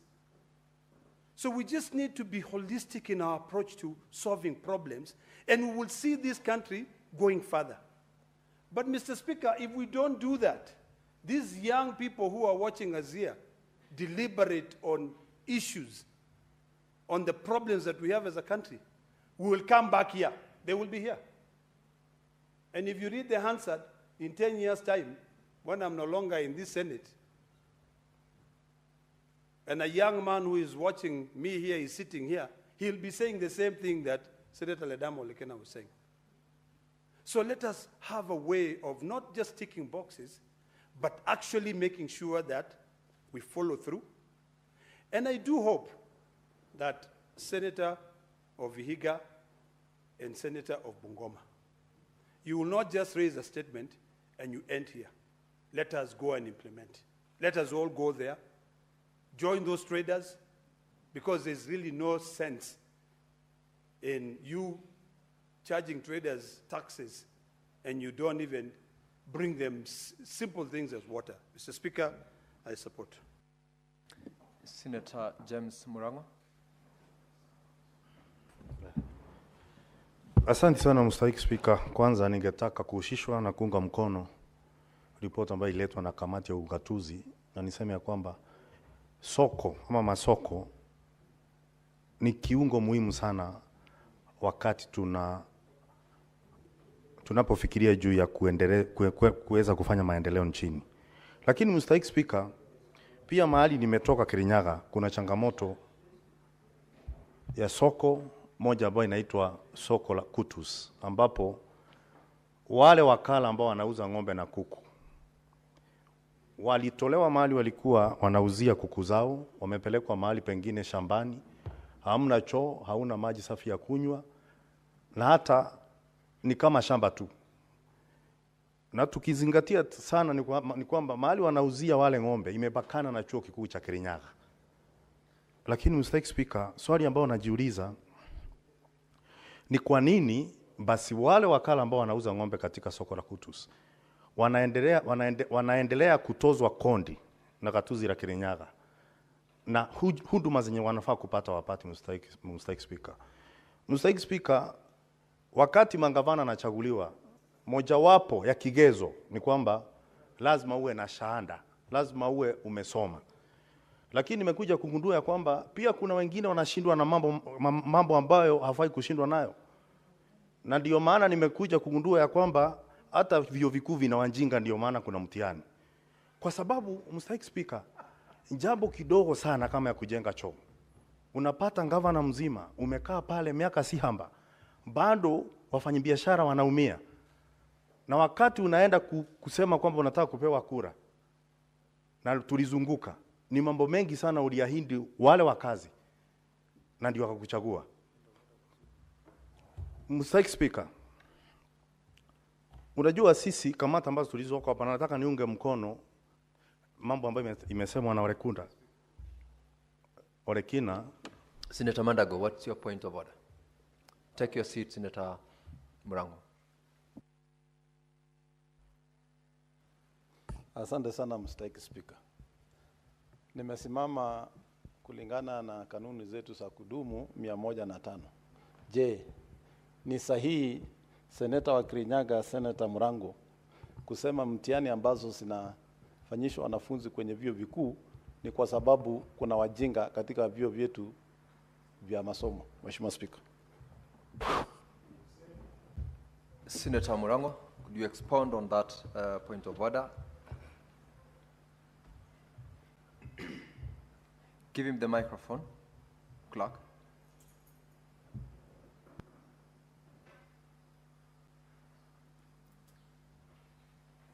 Use the next, or cross over to the dispatch, Senator Murango. Now you have the microphone. You may proceed. Asante sana Mr. Speaker. Mr. Speaker, katika Kiswahili kuna misemo ambayo inaitwa nahau katika Kiswahili. Na wakati nahau hutumika mahali ambapo unataka kumaanisha kitu kile huwezi kumaanisha moja kwa moja. Na ndio ningetaka kumwambia Senator mwenzangu ni kwamba si kumaanisha kwamba watoto wanafanyishwa mtihani ndio wapimwe ujinga. Hapana Mr. Speaker. Ni kama tu kusema kuna kupepeta ipoe na kupepeta iwake. Katika Kiswahili mimi na pepeta iwake. Nadhani akitaka kujua zaidi tutaonana kando niweze kumfunza kidogo Mr. Speaker. Mr. Speaker, nilikuwa nasema ya kwamba nimeona wafanyabiashara wakiumia na wanatozwa kondi katika soko ambalo halina huduma Mr. Speaker. Lakini pia zile kamati tuko nazo hapa hatufai kuwa sisi kila wakati si walalamishi. Na kwa sababu kesi ya nyani huishia shambani, wale mangavana mahali watakuja baadaye ni hapa katika jumba la Seneti. Kwa hivyo sisi ndio tunafaa tukate kauli na tuondoke tuende tukatafute na tuangalie zile kazi inafanywa na pesa ambazo wanapewa wale mangavana. Mr. Speaker, katika kamati yetu ambayo ni ya mazingira tuliweza kwenda Busia siku moja kuangalia tetesi ambayo ilikuwa imeletwa hapa na Senator wa Busia Omtata, ambalo ni bwawa ambao lilikuwa limechimbwa na takribani milioni 24. Ukiangalia katika zile stakabadhi ambazo tulikuwa tumeletewa pale katika kamati tukiwa tumekaa hapa Seneti, na ukifika kule mashinani kuangalia ile kazi ilikuwa imefanyika, zilikuwa vitu viwili tofauti sana. Mr. Speaker, mwenye akona ujuzi, hata kama ni mkulima ungejua kwamba kile tulipata kule hata milioni 5 haingeisha kuchimba kwa sababu ilikuwa ni shimo, haikuwa ni mbwawa. Lakini tulipoletewa stakabadhi zilikuwa zinametameta, zilikuwa tamu kusoma, lakini ukiangaliwa jedwali na zile matumizi yalikuwa ambayo ilikuwa imenakiliwa katika zile stakabadhi ni kwamba walikuwa wametumia milioni 24. Kwa hivyo Mr. Speaker, kinachosemwa hapa Na ukienda mashinani vitu mbili tofauti kabisa, Mheshimiwa Spika. Na ningeambia pia gavana kwamba wakati tunaomba kura ni vizuri pia vile tunaambia wananchi tufanye. Kawaida wananchi ndio wanatupandisha ngazi. Na unajua anayempandisha mwenziwe ngazi ndio upigwa mateke menoni, kwa sababu wewe ndio uko chini mtu anapopanda. Na wakifika kule juu wakati mwingi wanakula matunda, wananchi wanapata maganda. Mr. Speaker, sioni haki ya kulipiwa ama kwenda kule unalipia funduma ambazo hunjazipata. Na nikimalizia, Mr. Speaker, ni kwamba katika shinda tulizo nazo pia inatupa taswira ya kufikiria sana hata wananchi wakati wanafanya uchaguzi. Kwa sababu ukitia chui zizini hakuna siku utaishi na majuto. Kwa hivyo tunapochagua watu kwa sababu maybe kwa sababu ya sura, maybe kwa sababu ya sura, wakati mwingine kwa sababu ya atuangalii maneno tumendanganywa, tunakuja kupatwa na vitu kama hizi. Kwa sababu lile soko limekuwa hapo sasa kwa miaka zaidi ya 10. Na naona ya kwamba tutafika mwaka 2027 wale wafanyakazi na wakala wa ng'ombe pale bado watakuwa wanataambika. Mr. Speaker, lakini katika kamati tunazokaa, shinda ambao tunayopata wakati tunajaribu kufanya kazi yetu ni gani? Ni kwa sababu kila wakati tunapoita mangavana waweze kujibu, tunapata sababu. Atasema ni mgonjwa, atasema amesafiri. Na sisi tunakaa kama hatuna majibu, hatuna jawabu. Kwa hivyo kama pia tungeweza kutengeneza sheria ambapo gavana akiitwa kama leo, Mr. Speaker, tulikuwa tunafaa katika kamati ambayo nakaa ya mazingira kuwa na gavana mmoja kutoka Bungoma. Yeye ndo alipeana tarehe ya leo atakuja katika kamati. Leo ameleta barua nyingine kwamba hataweza kukuja. Maswali tunauliza ya fedha kama floka hatungefanya. Unapata ya kwamba kazi inaendelea kuzindi, lakini hatusongi mbele kwa sababu mangavana hawaji. Lakini kwa sababu maseneto wamekuwa ni kama tingatinga. Kazi yetu ni kulima na kubomoa milima. Tukimaliza kubomoa milima, unaekelewa kwa lori, unaambia utaharibu barabara. Ndio imekuwa namna hiyo. Uhitaji wetu kwa mangavana tu ni wakati tunakuja kugawa pesa ziende mashinani. Tunapomaliza maswali na kuanga ni kama dharau. Maswali ukiuliza unajibiwa visivyo. Wewe unaangaliwa kwa jicho lingine ni kama ushakuwa wewe ni kama shetani. Ukionekana hata kama unajaribu kuangalia kazi venye inafanywa, unakuwa ni ya ndui. Lakini tunafaa tuweze kuponya hili na kupitisha sheria. Kama gavana anaitwa haji katika jumba la Seneti, mgao unapofika, hebu kwanza hakuja elezee kabla hajapewa pesa. Hilo tu ndio litatufanya sisi tuheshimike kama nyumba. Asante sana Mr. Speaker. Honorable Senators, before I allow the next member to contribute to the motion, I have a communication to make. This is on visiting teachers and students from Orero Boys High School in Rangwe constituency, Homa Bay County. Honorable Senators, I would like to acknowledge the presence in the public gallery this afternoon of visiting teachers and students from Orero Boys High School in Rangwe constituency, Homa Bay County. The delegation comprises 5 teachers and 45 students who are in the Senate for a one-day academic exposition. In our usual tradition of receiving and welcoming visitors to Parliament, I extend a warm welcome to them, and on behalf of the Senate and on my own behalf, wish them a fruitful visit. I thank you. The Honorable Senator from Homa Bay, Senator Kajwang, is in the House. I'll give you under 1 minute to welcome this delegation. Thank you, Mr. Speaker. I join you in welcoming the boys from Orero Boys.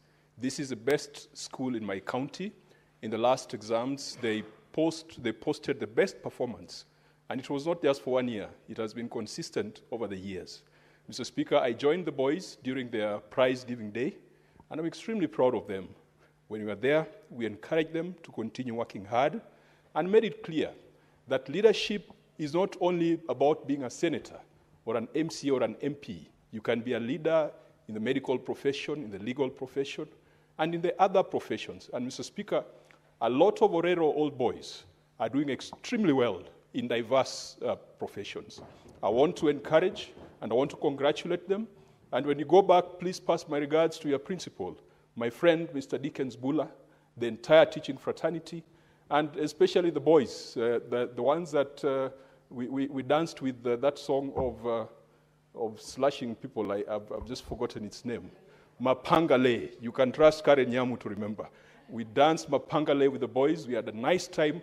We shall continue supporting you, and we pray that you'll continue leading Homa Bay County, leading Nyanza in posting good results. Thank you, Mr. Speaker.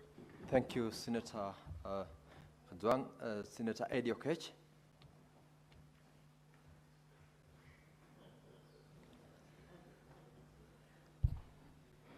Mr. Speaker, thank you for giving me this opportunity.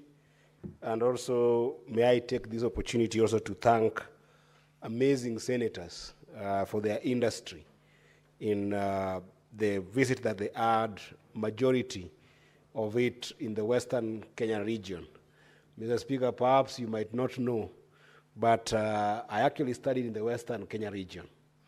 I'm an alumni of Friends School Kamusinga, which I'm very proud of, having been educated there and having been nurtured by the waters of FSK and under the leadership of Ambassador Simon Nabukwesi, who taught us a lot of things. And it is always very, very inspiring when you see a report capturing places like Kamukuywa, places like Kimilili, places like all the Kandui areas that these are places that went through sports. And, the senator of Bungoma will tell you that some of the produce that we see in this country, if you think about top 10 fresh produce, agricultural produce that you see in this country, certainly that region is the hub that feeds the nation. Of course, that also trickles down all the way to the regions of Nyanza, Homa Bay County, all the way to Migori County, not negating other places that also are feeding the country. So this is a very good report, and it's a good report in the sense that it touches at the core of our economy strength, Mr. Speaker. Strategic transformation of market infrastructure is indeed the only way you can be able to revitalize this economy, because any kind of produce that we are consuming in this country must find itself across our markets, Mr. Speaker. In Migori alone, Migori County, where I come from, the major markets that we have in Migori County, if I don't talk about the smaller markets, which, Mr. Speaker, we call Aswekra, from where I come from, but from where the senator of Mabei comes from, they call it Chumbo. The smaller markets that women go to and try and sell by sitting on the stones by the roadsides. They might not count, but they also comprise these traders who actually do contribute to our economy. But if you look at the larger market economy, where we've got bigger markets in Migori County, when you think about Mabera, when you think about Kehancha, this is in Kuria West, those are the two major markets that you will see there, together with Masaba. When you think about Getonganya and you go all the way to Intimaru in Kuria East, when you come to the main market called Marindi Market in Migori County, that is in Suna West constituency. When you go to Nyatike, you get a market called Wathonger. When you go further down in Nyatike, you get a place called Sori Market in Karungu. When you go to a place called Muru Bay, where all the fish that you eat come from, and the best omena comes from Muru Bay. Along that belt, there is Matoso Market. And when you come now to Awendo, where you get the Awendo Market, all the way to Rongo Market, and in Uriri, also we have got a place called Rapogi and Oria markets. When you look at these major markets, collectively, they bring about 1,500 serious traders that then build the economy of Migori County with the top 10 fresh produce that I talked about, fresh market produce that I talked about that are coming from Western. So, Mr. Speaker, we cannot thank this committee enough to go and look at these markets in the Western region that then actually are not dissimilar to other markets that we are seeing across the country, Mr. Speaker. Because some of the recommendations I've seen from these wonderful committees, and I'm happy that my brother, the Senator of Bungoma, Senator Wafula, who is in this house, together with Senator Bass, that I can see, and I can also see Senator Oburu, who had the chance to also actually visit these markets. Mr. Speaker, the recommendations that they have made here are magical recommendations, because they give us some insight that sometimes are removed from even our day-to-day operations in our own counties. And Mr. Speaker, those recommendations, in my view, they should not just end at a point of simply being a wish for the county government to take action on. I wish that these recommendations, Mr. Speaker, that I'm seeing here can be able to be transferred or translated into pieces of legislation when you think about standard of markets. Mr. Speaker, I want to encourage the members of these committees that perhaps they should consider sponsoring a bill that can be able to talk about standardization of the market infrastructure in county governments.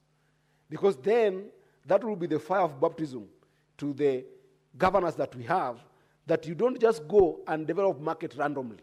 There needs to be some standards of how this market should look like. If you go to countries that have made strides, Mr. Speaker, across the globe, whether you go to Singapore or you go to the United States or you go to any country in Europe, whether in the UK or even smaller countries within the region, like if you go to South Africa, for instance, compared to the United States, South Africa will be a smaller economy, but it's a good economy in the continent. If you go to these countries that have made strides, there is a clarity in terms of standards that must be there in a market. That you cannot build a market without some standards. So for instance, if you've got a market that has got capacity that we are being shown here, like places like Kandui, Kamukuyo has been mentioned, Webuye East has been mentioned. If you go to this market, Mr. Speaker, number one, you cannot lack disaster readiness and preparedness strategy and infrastructure. What do you do in a market such as Kamukuya or Kimilili for this matter, or even in Bungoma town, where there is a fire hazard in that market? How do you evacuate people in a congested market, and how do you make sure that you protect property of people who might not have the power to actually restock their goods or to reconstruct their infrastructure, like a small kiosk or a small stall that a Mamamboga might have been able to save for 3 years to put in place? So the first standard that must there be in a market should be fire or any disaster readiness and preparedness that can be able to ensure that that market is dealt with. Mr. Speaker, if you go to some of our counties, the firefighting instrument is lacking in all these markets. And if there is a firefighting instrument within that county, then it is so much spread that if maybe there is one fire engine in one corner of the county, and the fire that you find has happened is in the other corner of the county. By the time a response is given to this kind of disaster, Mr. Speaker, our people have lost a lot of things. Recently, Mr. Speaker, in Migori County, we had a fire hazard right in the middle of town at a place called Osaka. And Mr. Speaker, my heart bleeds because the people in Osaka, the place called Osaka within Migori town, right inside the market, lost a lot of things, yet Migori town and where this fire happened is the mainstay of market economy in Migori County. There was no proper response, and people who are some of them I grew up with ended up losing a lot of resources here, Mr. Speaker. Number two, Mr. Speaker, I cannot imagine a market without proper waste management and sanitation, Mr. Speaker. Why can't we pass a bill in this house that the money that we are sending to counties, if a governor chooses to build any facet of a market, then it cannot lack an infrastructure for waste management and proper sanitation, Mr. Speaker. We cannot go to markets where when you leave your house, because most of these counties tend to be rural counties, Mr. Speaker. And in rural counties, if you visit my brother, Senator Kajwang, you'll find that he stays in a very serene place, Mr. Speaker, facing the lake. And it's a very nice place, very green, very lush, very nice, community living. But then you can imagine people from his village, when they leave that lush place without any form of disease or any form of infection, just to go and buy their produce in a market anywhere within Homa Bay County, just as an example, of course. and then you go to a congested place where the waste management is not proper. There are no toilets. There are no proper sanitation mechanism. And then somebody comes back home when they are sick.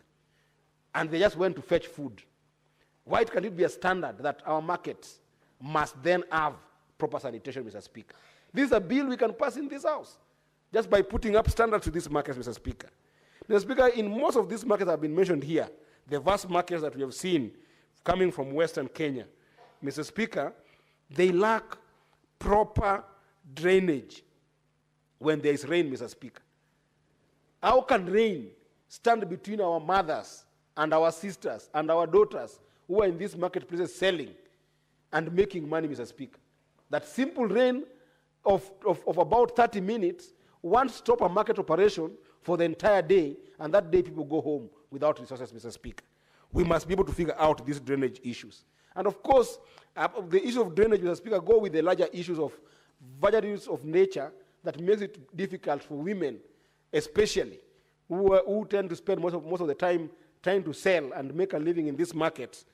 Some of the vagaries of nature that are adverse weather conditions, Mr. Speaker, make it completely impossible for them to actually do business.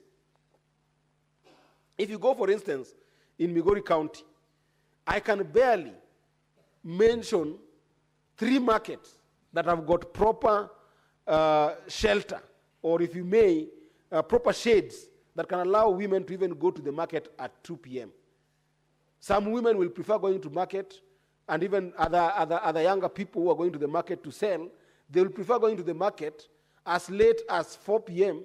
when the sun is a little bit heading towards sleeping time, because they cannot be able to endure the scorching sun, Mr. Speaker. Why would that be? And then we are wasting their productivity when they're willing to go and trade to be able to contribute to our economy, Mr. Speaker. And same applies to rains, Mr. Speaker. When there are heavy rains, you find our people cannot be able to trade in these markets, just simply because there's no proper shade infrastructure in these markets, Mr. Speaker. That should be a standard.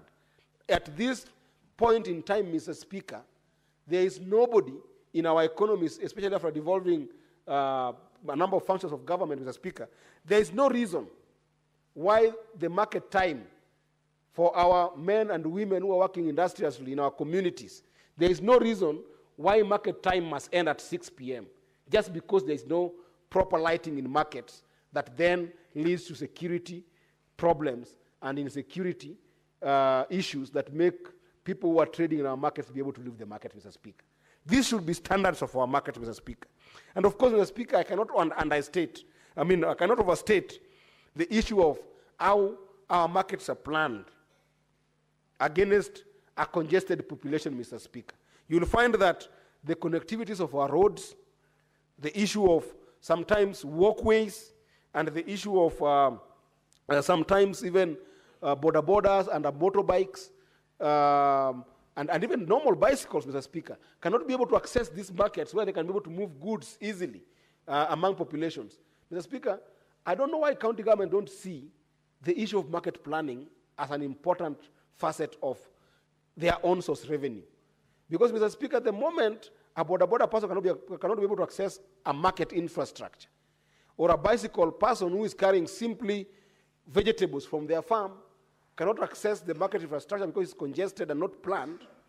What ends up happening, Mr. Speaker, is that a swath of them then simply resort to selling along the road. And when they sell along the road, Mr. Speaker, a lot of problems end up emanating for our counties. Because that selling along the road instead of where the market has been secluded for them to sell, number one, it becomes a health hazard. Because of traffic problems, I've seen a number of places, a number of times, Mr. Speaker, and I know you saw this in the headlines, when Migori County lost a lot of lives when traders along the roadside in the middle of Migori town who could not be able to access the market were faced with trucks that had lost control in the roads and hit a number of people who ended up losing lives because their only solution to their problem of access to market was to go and sell by the roadside, Mr. Speaker. And I have not even talked about the wastage of time that we end up losing productive time because of ensuring traffic in these areas, Mr. Speaker. So this standardization, Mr. Speaker, is what I wanted to invite this House to be able to look at, so that, Mr. Speaker, the idea of informal selling points that ensues in our counties, Mr. Speaker, as a result of not planning our markets can end in our counties, Mr. Speaker. There is always a directly proportionate return on orderly commerce between the revenues that the government gets and the revenues that other people also get who are trading in the counties, Mr. Speaker. And also, if you think about it, it helps with stabilizing prices. Because when people are selling on the roadside, Mr. Speaker, they tend to sell on lower prices that are not run by the market economy. Then that distortion makes it impossible for even the county government to collect maximum revenues that they can be able to collect, Mr. Speaker. So, Mr. Speaker, I want to emphasize the issue of making sure that we can come up with a bill on standardization of markets, Mr. Speaker. And Mr. Speaker, as I finish my contribution today on this particular report, I wanted to perhaps just mention by passing that, Mr. Speaker, we cannot talk about the issue of markets without looking at the issue of municipalities. Because municipalities, if you look at the Urban Areas and Cities Act, Mr. Speaker, that act sought to help county governments to be able to create municipalities that can work as agencies for revenue collection for particular functions that they will have delegated to those municipalities. And these municipalities are a big part of market economy and arrangement in terms of planning. And this has been dwindling because county governments are not willing to cede these responsibilities to the municipalities. They're not willing to allow that autonomy of municipalities to take shape, Mr. Speaker. In this report, you'll find that if you look at the allocation of money that were given to municipalities across Western Kenya, Mr. Speaker, they end up to be money that are limited mostly to recurrent budgets, Mr. Speaker. They don't allow these municipalities to take root and be able to affect the entire market economy, Mr. Speaker. Up until when these counties will understand, the executive of these counties will understand the agency relationship that they can have with the municipalities, Mr. Speaker, it will be very difficult to maximize the element of on-source revenue, Mr. Speaker. Because if municipalities are given that power to plan markets, to arrange markets, to be able to even think about revenue collection processes that are automized, Mr. Speaker, and I hope that in that bill, if it comes through, my brother, perhaps Senator Wafula, that bill should also look at automation in terms of revenue collection. You know, because you find that things like cess and those ropes that governors put across markets and taking money from border borders, Mr. Speaker, they are taken without any order. There is no automation of them. They are taken, Mr. Speaker, you cannot have a collection mechanism where money comes from the person you want to take it from, whether it's a border or whether it's a taxi rider, and then it is put in the pocket. Then you're hoping that from the pocket, it will go to the county revenue fund. It's not possible. The leakage is humongous, Mr. Speaker. And this is something that must stop when there is an intersection between the law that this House can pass and the autonomy of municipalities to be able to check and enable this market planning to take root and enable revenue to be perfect, Mr. Speaker. With that, I appreciate and equally support this report. I thank you, Mr. Speaker. Now, honorable members, before I allow the next contributor to this motion, I have a communication to make on visiting teachers and students from Kimogoro Adventist Schools in Bomet County. Honorable Senators, I would like to acknowledge the presence in the public gallery this afternoon of visiting teachers and students from Kimogoro Adventist Schools in Bomet County. The delegation comprises 10 teachers and 90 students who are in the Senate for a one-day academic exposition. In our usual tradition of receiving and welcoming visitors to Parliament, I extend my warm welcome to them, and on behalf of the Senate and on my own behalf, wish them a fruitful visit. I thank you. I will allow Senator Cherargei, before he contributes to this motion, under 1 minute to welcome that team on behalf of the chair. Thank you, Mr. Speaker. I want to join you to extend a warm welcome to Kimogoro Adventist School in Bomet County. Mr. Speaker, they are privileged that they are attending a session where you are presiding over as our speaker. And I think this is a rare opportunity for the Adventist School of Kimogoro Adventist School in Bomet. You should be very proud of your senator, because apart from being your senator, is one of the key pillars that ensure this house runs well.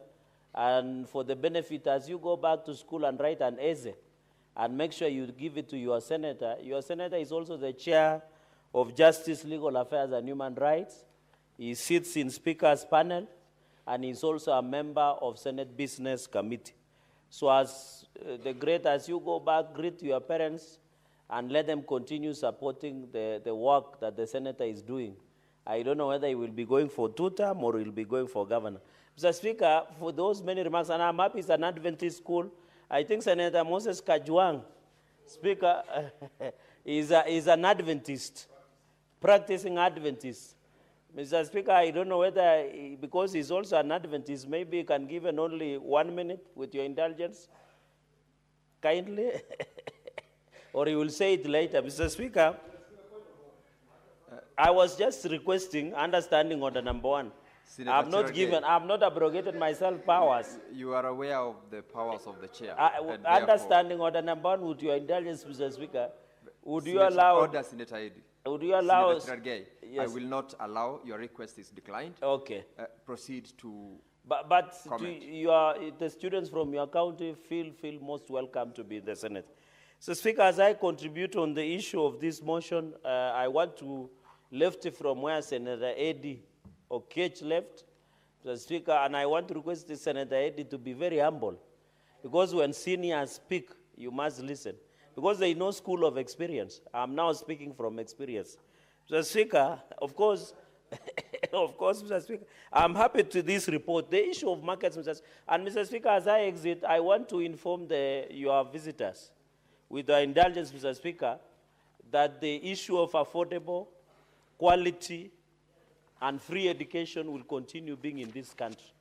They need just to work hard. Mr. Speaker, and I've noted with the latest news that the Ministry of Higher Education has lowered university fees from September 1st. So I want to thank His Excellency the President for listening to the cry of many students and parents by lowering school fees or fees that will be paid for courses into university. And I think this is significant. From September 1, the first years who will join university, Mr. Speaker, the education, and I want to thank, because this is the MOU between ODM and UDA that we are now seeing, and we raised it on the floor of the House. I'm happy the Deputy Party Leader of ODM, Senator Godfrey Otsotsi, I know, and also Senator Eddy, I know this is the MOU. We have been talking between UDA and ODM to give a prosperous country. So today, the Ministry of Higher Education has said fees for courses will come down from September 1st as they join first years, Mr. Speaker. So, Speaker, secondly, I want to leave where my brother Eddy left on. So, Speaker, the issue of markets, I feel bad. They say there can be no taxation without representation, Mr. Speaker. There can be no, and that is the point. I don't know where governors find the courage in Chebunyo. Is it Chebunyo Trading Center? Or Chebalungu somewhere, Speaker? Somewhere Chebunyo Trading Center. I don't know where the governor and county government gets the courage to go and tax Mama Mboga in Bomet town who are selling by the roadside. Yet they don't provide toilets. They don't provide any amenities like breastfeeding areas. They don't provide cleanliness and sanitary, Mr. Speaker. There is no electricity. There is no sanitary facilities, Mr. Speaker. Where do they get the courage? Even in Kapsabet, where I come from, Mr. Speaker, in Kapsabet town, there is no sanitary, there is no toilets. The new market, Mr. Speaker, that in Kapsabet town, where the new traders moved in Kapsabet, Mr. Speaker, that Kapsabet market they don't have a toilet they share, Mr. Speaker. When there is sun, the way that market was designed like a kiosk. When it rains, our mothers have to move their ware in that market. Because I visited that market, Mr. Speaker, early this year in Kapsabet town. When there is sunlight, and you know too much sunlight can destroy tomatoes, can destroy groceries, Mr. Speaker. There is no proper toilet. There is no proper structure for PWDs. Mr. Speaker, in Kapsabet, the new market that was done by Governor, Mr. Speaker, there is no proper access of loading area when they bring groceries, Mr. Speaker. There is no proper place for PWDs, Mr. Speaker, to access the market. Mr. Speaker, another factor, I remember during Karega Mutai era, although some of us were still in school, maybe Senator Karen Nyamu is aware of this, most of the economic stimulus markets are still unutilized and occupied up to today, Mr. Speaker. Most of it, I don't know the story about Bomet ESP markets. Because whenever the government designs markets, they don't go and ask the traders where that market should be constructed. Mr. Speaker, even when they try to relocate Kapsabet town central market to behind, how will you access the customers? For example, in Mosoria Township, they have gone and hidden behind next to the Polytechnic. Yet the market is along the road. They are being rained on. The county will come and take 100 shillings. It is so shameful that counties take taxes from Mamamboga and Boda. The Bodas are not lucky. When it rains, there is no cover. When the sign is there, there is no toilet. Mr. Speaker, I always ask myself, our Mamambogas must be the most resilient people, even in Viga. You can imagine them sitting, Senator Otsosi, by the roadside the whole day there is no market, there is no toilet. From morning up to evening, Mr. When we are human. If you look at our chamber, we have been provided with necessary comfort, including sanitary facilities.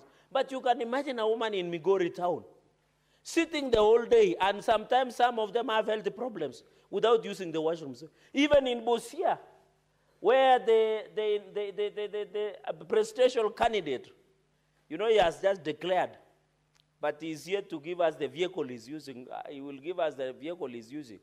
Even in Bosia, and I'm happy he has done forensic audit, and I can see the governor through the speaker, he will not have peace.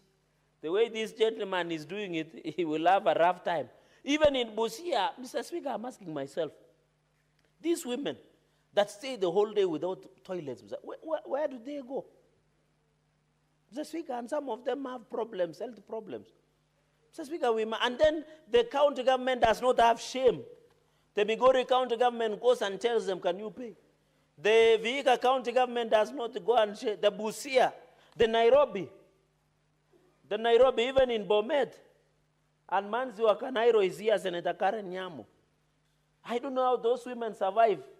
And I'm happy I saw her in Roysambu, evading that in Roysambu, trying to look for votes, Mr. Speaker. Okay, I think Senator Otsosi wants to see you after this. Address the subject matter that is before. No, I was tying it up because where she was in Roysambu, Mr. Speaker, the interpass of Kasarani, there are small markets, so I saw her with those markets around because there are markets there. Isn't it so, Senator Karen Nyamu? Yeah, there are markets, Mr. Speaker. Some of us know this through the Speaker. Some of us know this town very well, Mr. Speaker. And yeah, Mr. Speaker, why is Senator shouting? Senator Eddie is trying to catch your eye that Senator Sotsi needs to contribute and time is running. But Mr. Speaker, they know the standing order, you limit debate. Has it been limited? He's trying to catch your eye. That is why the choice of my words. No, I thought he's telling me this. He's telling me you are hitting it properly. I didn't know. I thought he's saying you are hitting it properly. Mr. Speaker, number two, I'll try to condense. Thank you, Speaker, for that guidance. I'll really try to condense. For example, even I saw, Mr. Speaker, another danger to our markets is what you call Kena, Kura, and Kera. I saw, Mr. Speaker, they were destroying markets in Kayeka. You know Kayeka, Mr. Speaker, it is in Kakamega County. Mr. Speaker, I've seen these road agencies. Why would you allow our people to do markets and then come and destroy them? Kera and Kura and Kena must be called to order. What we are seeing, Mr. Speaker, in this country is what we call infrastructural evictees. We no longer have a forest evictees. Where they go in here in Kawangware, Mr. Speaker, they go and destroy property that belongs to Babamboga and Boda Boda, Mr. Speaker, even here in Nairobi. So Kena, Kera, and Kura must be called to order, because what I saw in Kayega, in Kakamega, was very unfortunate, Mr. Speaker. They must be called to order. Even when they destroyed, although this was the county government of Nandi led by government, they destroyed Namgoi. Namgoi, Mr. Speaker, we used to have traders within Namgoi, the junction that you go to Nandi Hills and the junction you go to town. Those infrastructure, Mr. Speaker, were being destroyed by the county government, Mr. Speaker. Even when you look at I want to thank the president in conclusion, Mr. Speaker, because Nandi now we have gotten, by the way, I have seen an argument given by Senator Ledama that markets is a devolved function. I agree. But which market has your governor done for the last 10 years? Which market has your governor Otijilo done? Nothing. Even the governor of Nairobi, who you say it a work, but it looks I work. It is, I want to thank the president because now, Mr. Speaker, in Mosoriat we have a new market. In Kobujai we have a new market. In Kaptumo, it's oncoming, Mr. Speaker. In Chepsonoi, where we share with Senator Otsosi Vihiga, I hope Otsosi you have seen around Chepsonoi, there is a new market. In Maraba, we are having a new market, Mr. Speaker. In Kaiboi, we are having a new market, Mr. Speaker. In Lesos, we are having a new market, Mr. Speaker. We need Maki. And Kingwal, Mr. Speaker, I don't know whether you have used that road where women sell maize around Kingwal, Mr. Speaker. Then we have a Chepterit where we are selling our livestock, Mr. Speaker, at least, but that property belongs to a private individual, Mr. Speaker. So what we are saying on all these markets, Mr. Speaker, we must agree that governors must be called to order. As I conclude, Mr. Speaker, that it must be accessible to PWDs, it must be clean, there must be water, there must be toilets, there must be electricity, Mr. Speaker, and there must be accommodation for women who are breastfeeding, Mr. Speaker. We know women who are mamambogas, that they are nursing their children. They must be given a place to breastfeed. I'm happy, Mr. Speaker, the design that President William Ruto has approved through the Ministry of Housing.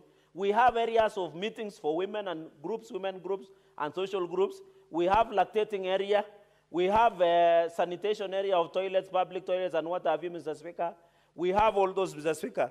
Mr. Speaker, to allow my colleagues, Senator Otsosi, who I have a tremendous respect, and the incoming governor of Vihiga, Mr. Speaker, allow me to pen off by saying we are proud of what the committee has done, your office for the support, and our secretariat for the splendid job that they are doing, Mr. Speaker, so that now later, as Senator Otsosi finishes, I really want to listen to what Senator Karen Nyamu will say, because we have a lot of problems of markets where it doesn't work in this Nairobi. I thank you, Mr. Speaker, and I support this motion. Senator Osotsi.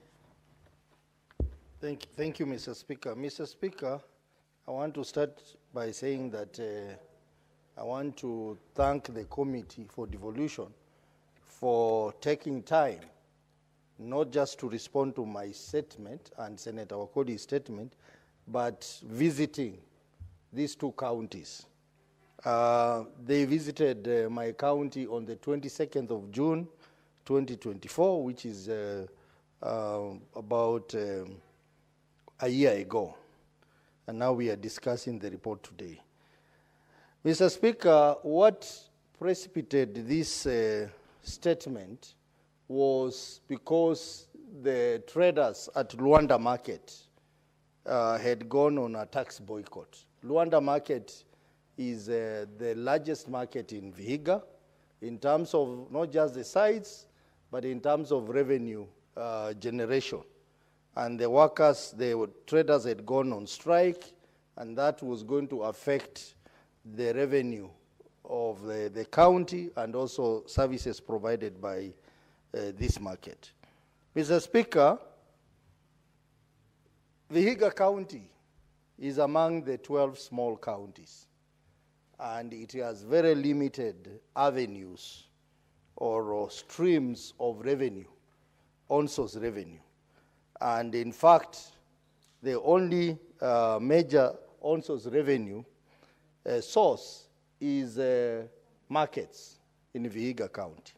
And we have quite a number of markets in Vihiga County.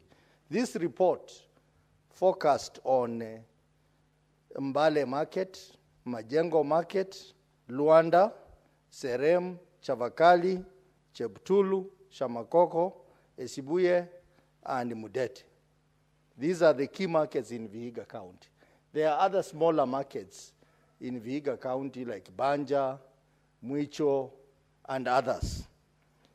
Mr. Speaker, it is my belief that if these markets are properly resourced in terms of infrastructure and service provision, then it will be the first major step of addressing the issue of low on-source revenue. Mr. Speaker, Vihiga County generates about 300 million shillings every year as on-source revenue. But they have the potential to generate up to 1.5 billion shillings as on-source revenue. Mr. Speaker, if that money is generated in addition to the shareable revenue, then people of Vihiga will have sufficient money for capital development. Mr. Speaker, you know, one of the reasons why this House decided to change the revenue sharing formula so that they can help small counties was because they were looking for avenues of making smaller counties access development. Because of the low revenues, these counties are unable to access sustainable development. Mr. Speaker, even as we talk about that, we must also focus on on-source revenue that is generated in this county, and one important area of on-source revenue generation is markets. Mr. Speaker, I am disturbed by the contents of this report, and I wish to alert the committee to give special attention to the submission by the county government of Vihiga, particularly on the issue of on-source revenue. The figures are not adding up, Mr. Speaker.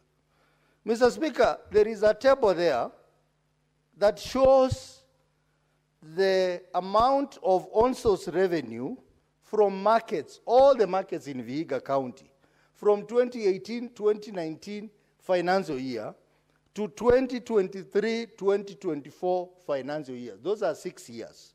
Mr. Speaker, you look at that table, it tells you that the county generated between 13 million to 14 million per financial year, overall from all the markets.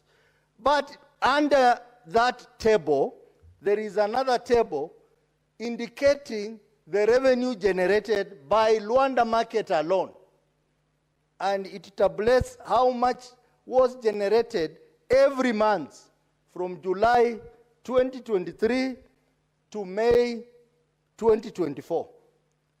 And if you look at that figure, it comes to around 40 million, which now begs the question that if one market can generate 40 million in a year, then why did the county government give us figures which indicates that each, overall, each year, they were generating between 13 to 14 million?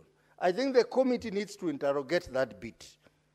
Because even if you look at Luanda market, 2023-2024, the report shows they generated 13.9 million. But the same period, the entire county generated 14 million. So what are they saying? Mr. Speaker, these figures are not making sense, and I think these figures were just put in there to provide a response. They are not justified, and this is misleading the committee and the House. So I want to ask the Committee of Devolution to go back and interrogate these figures. Mr. Speaker, we cannot pass a report which has misleading information. And I will be talking to the committee to ensure that the county provides correct information, because the information that is here is misleading, Mr. Speaker. Mr. Speaker, let me now talk about challenges that we have in the county in terms of markets. Mr. Speaker, a lot of issues were identified in the report. Issues of lack of water, adequate supply of water, and in some cases, lack of water in some markets. Issues of sanitation, lack of toilets, or functioning toilets. Toilets which have been constructed, and for one reason or another, they're not functioning. Mr. Speaker, the issue of drainage. Senator Sotsi, unfortunately time has run out. However, you have got a balance of 12 minutes to conclude on your contribution when the House will resume. Now, Honorable Senators, it's now 6:30 p.m., time to adjourn the Senate. The Senate therefore stands adjourned until Tuesday, 5th August 2025 at 2:30 p.m.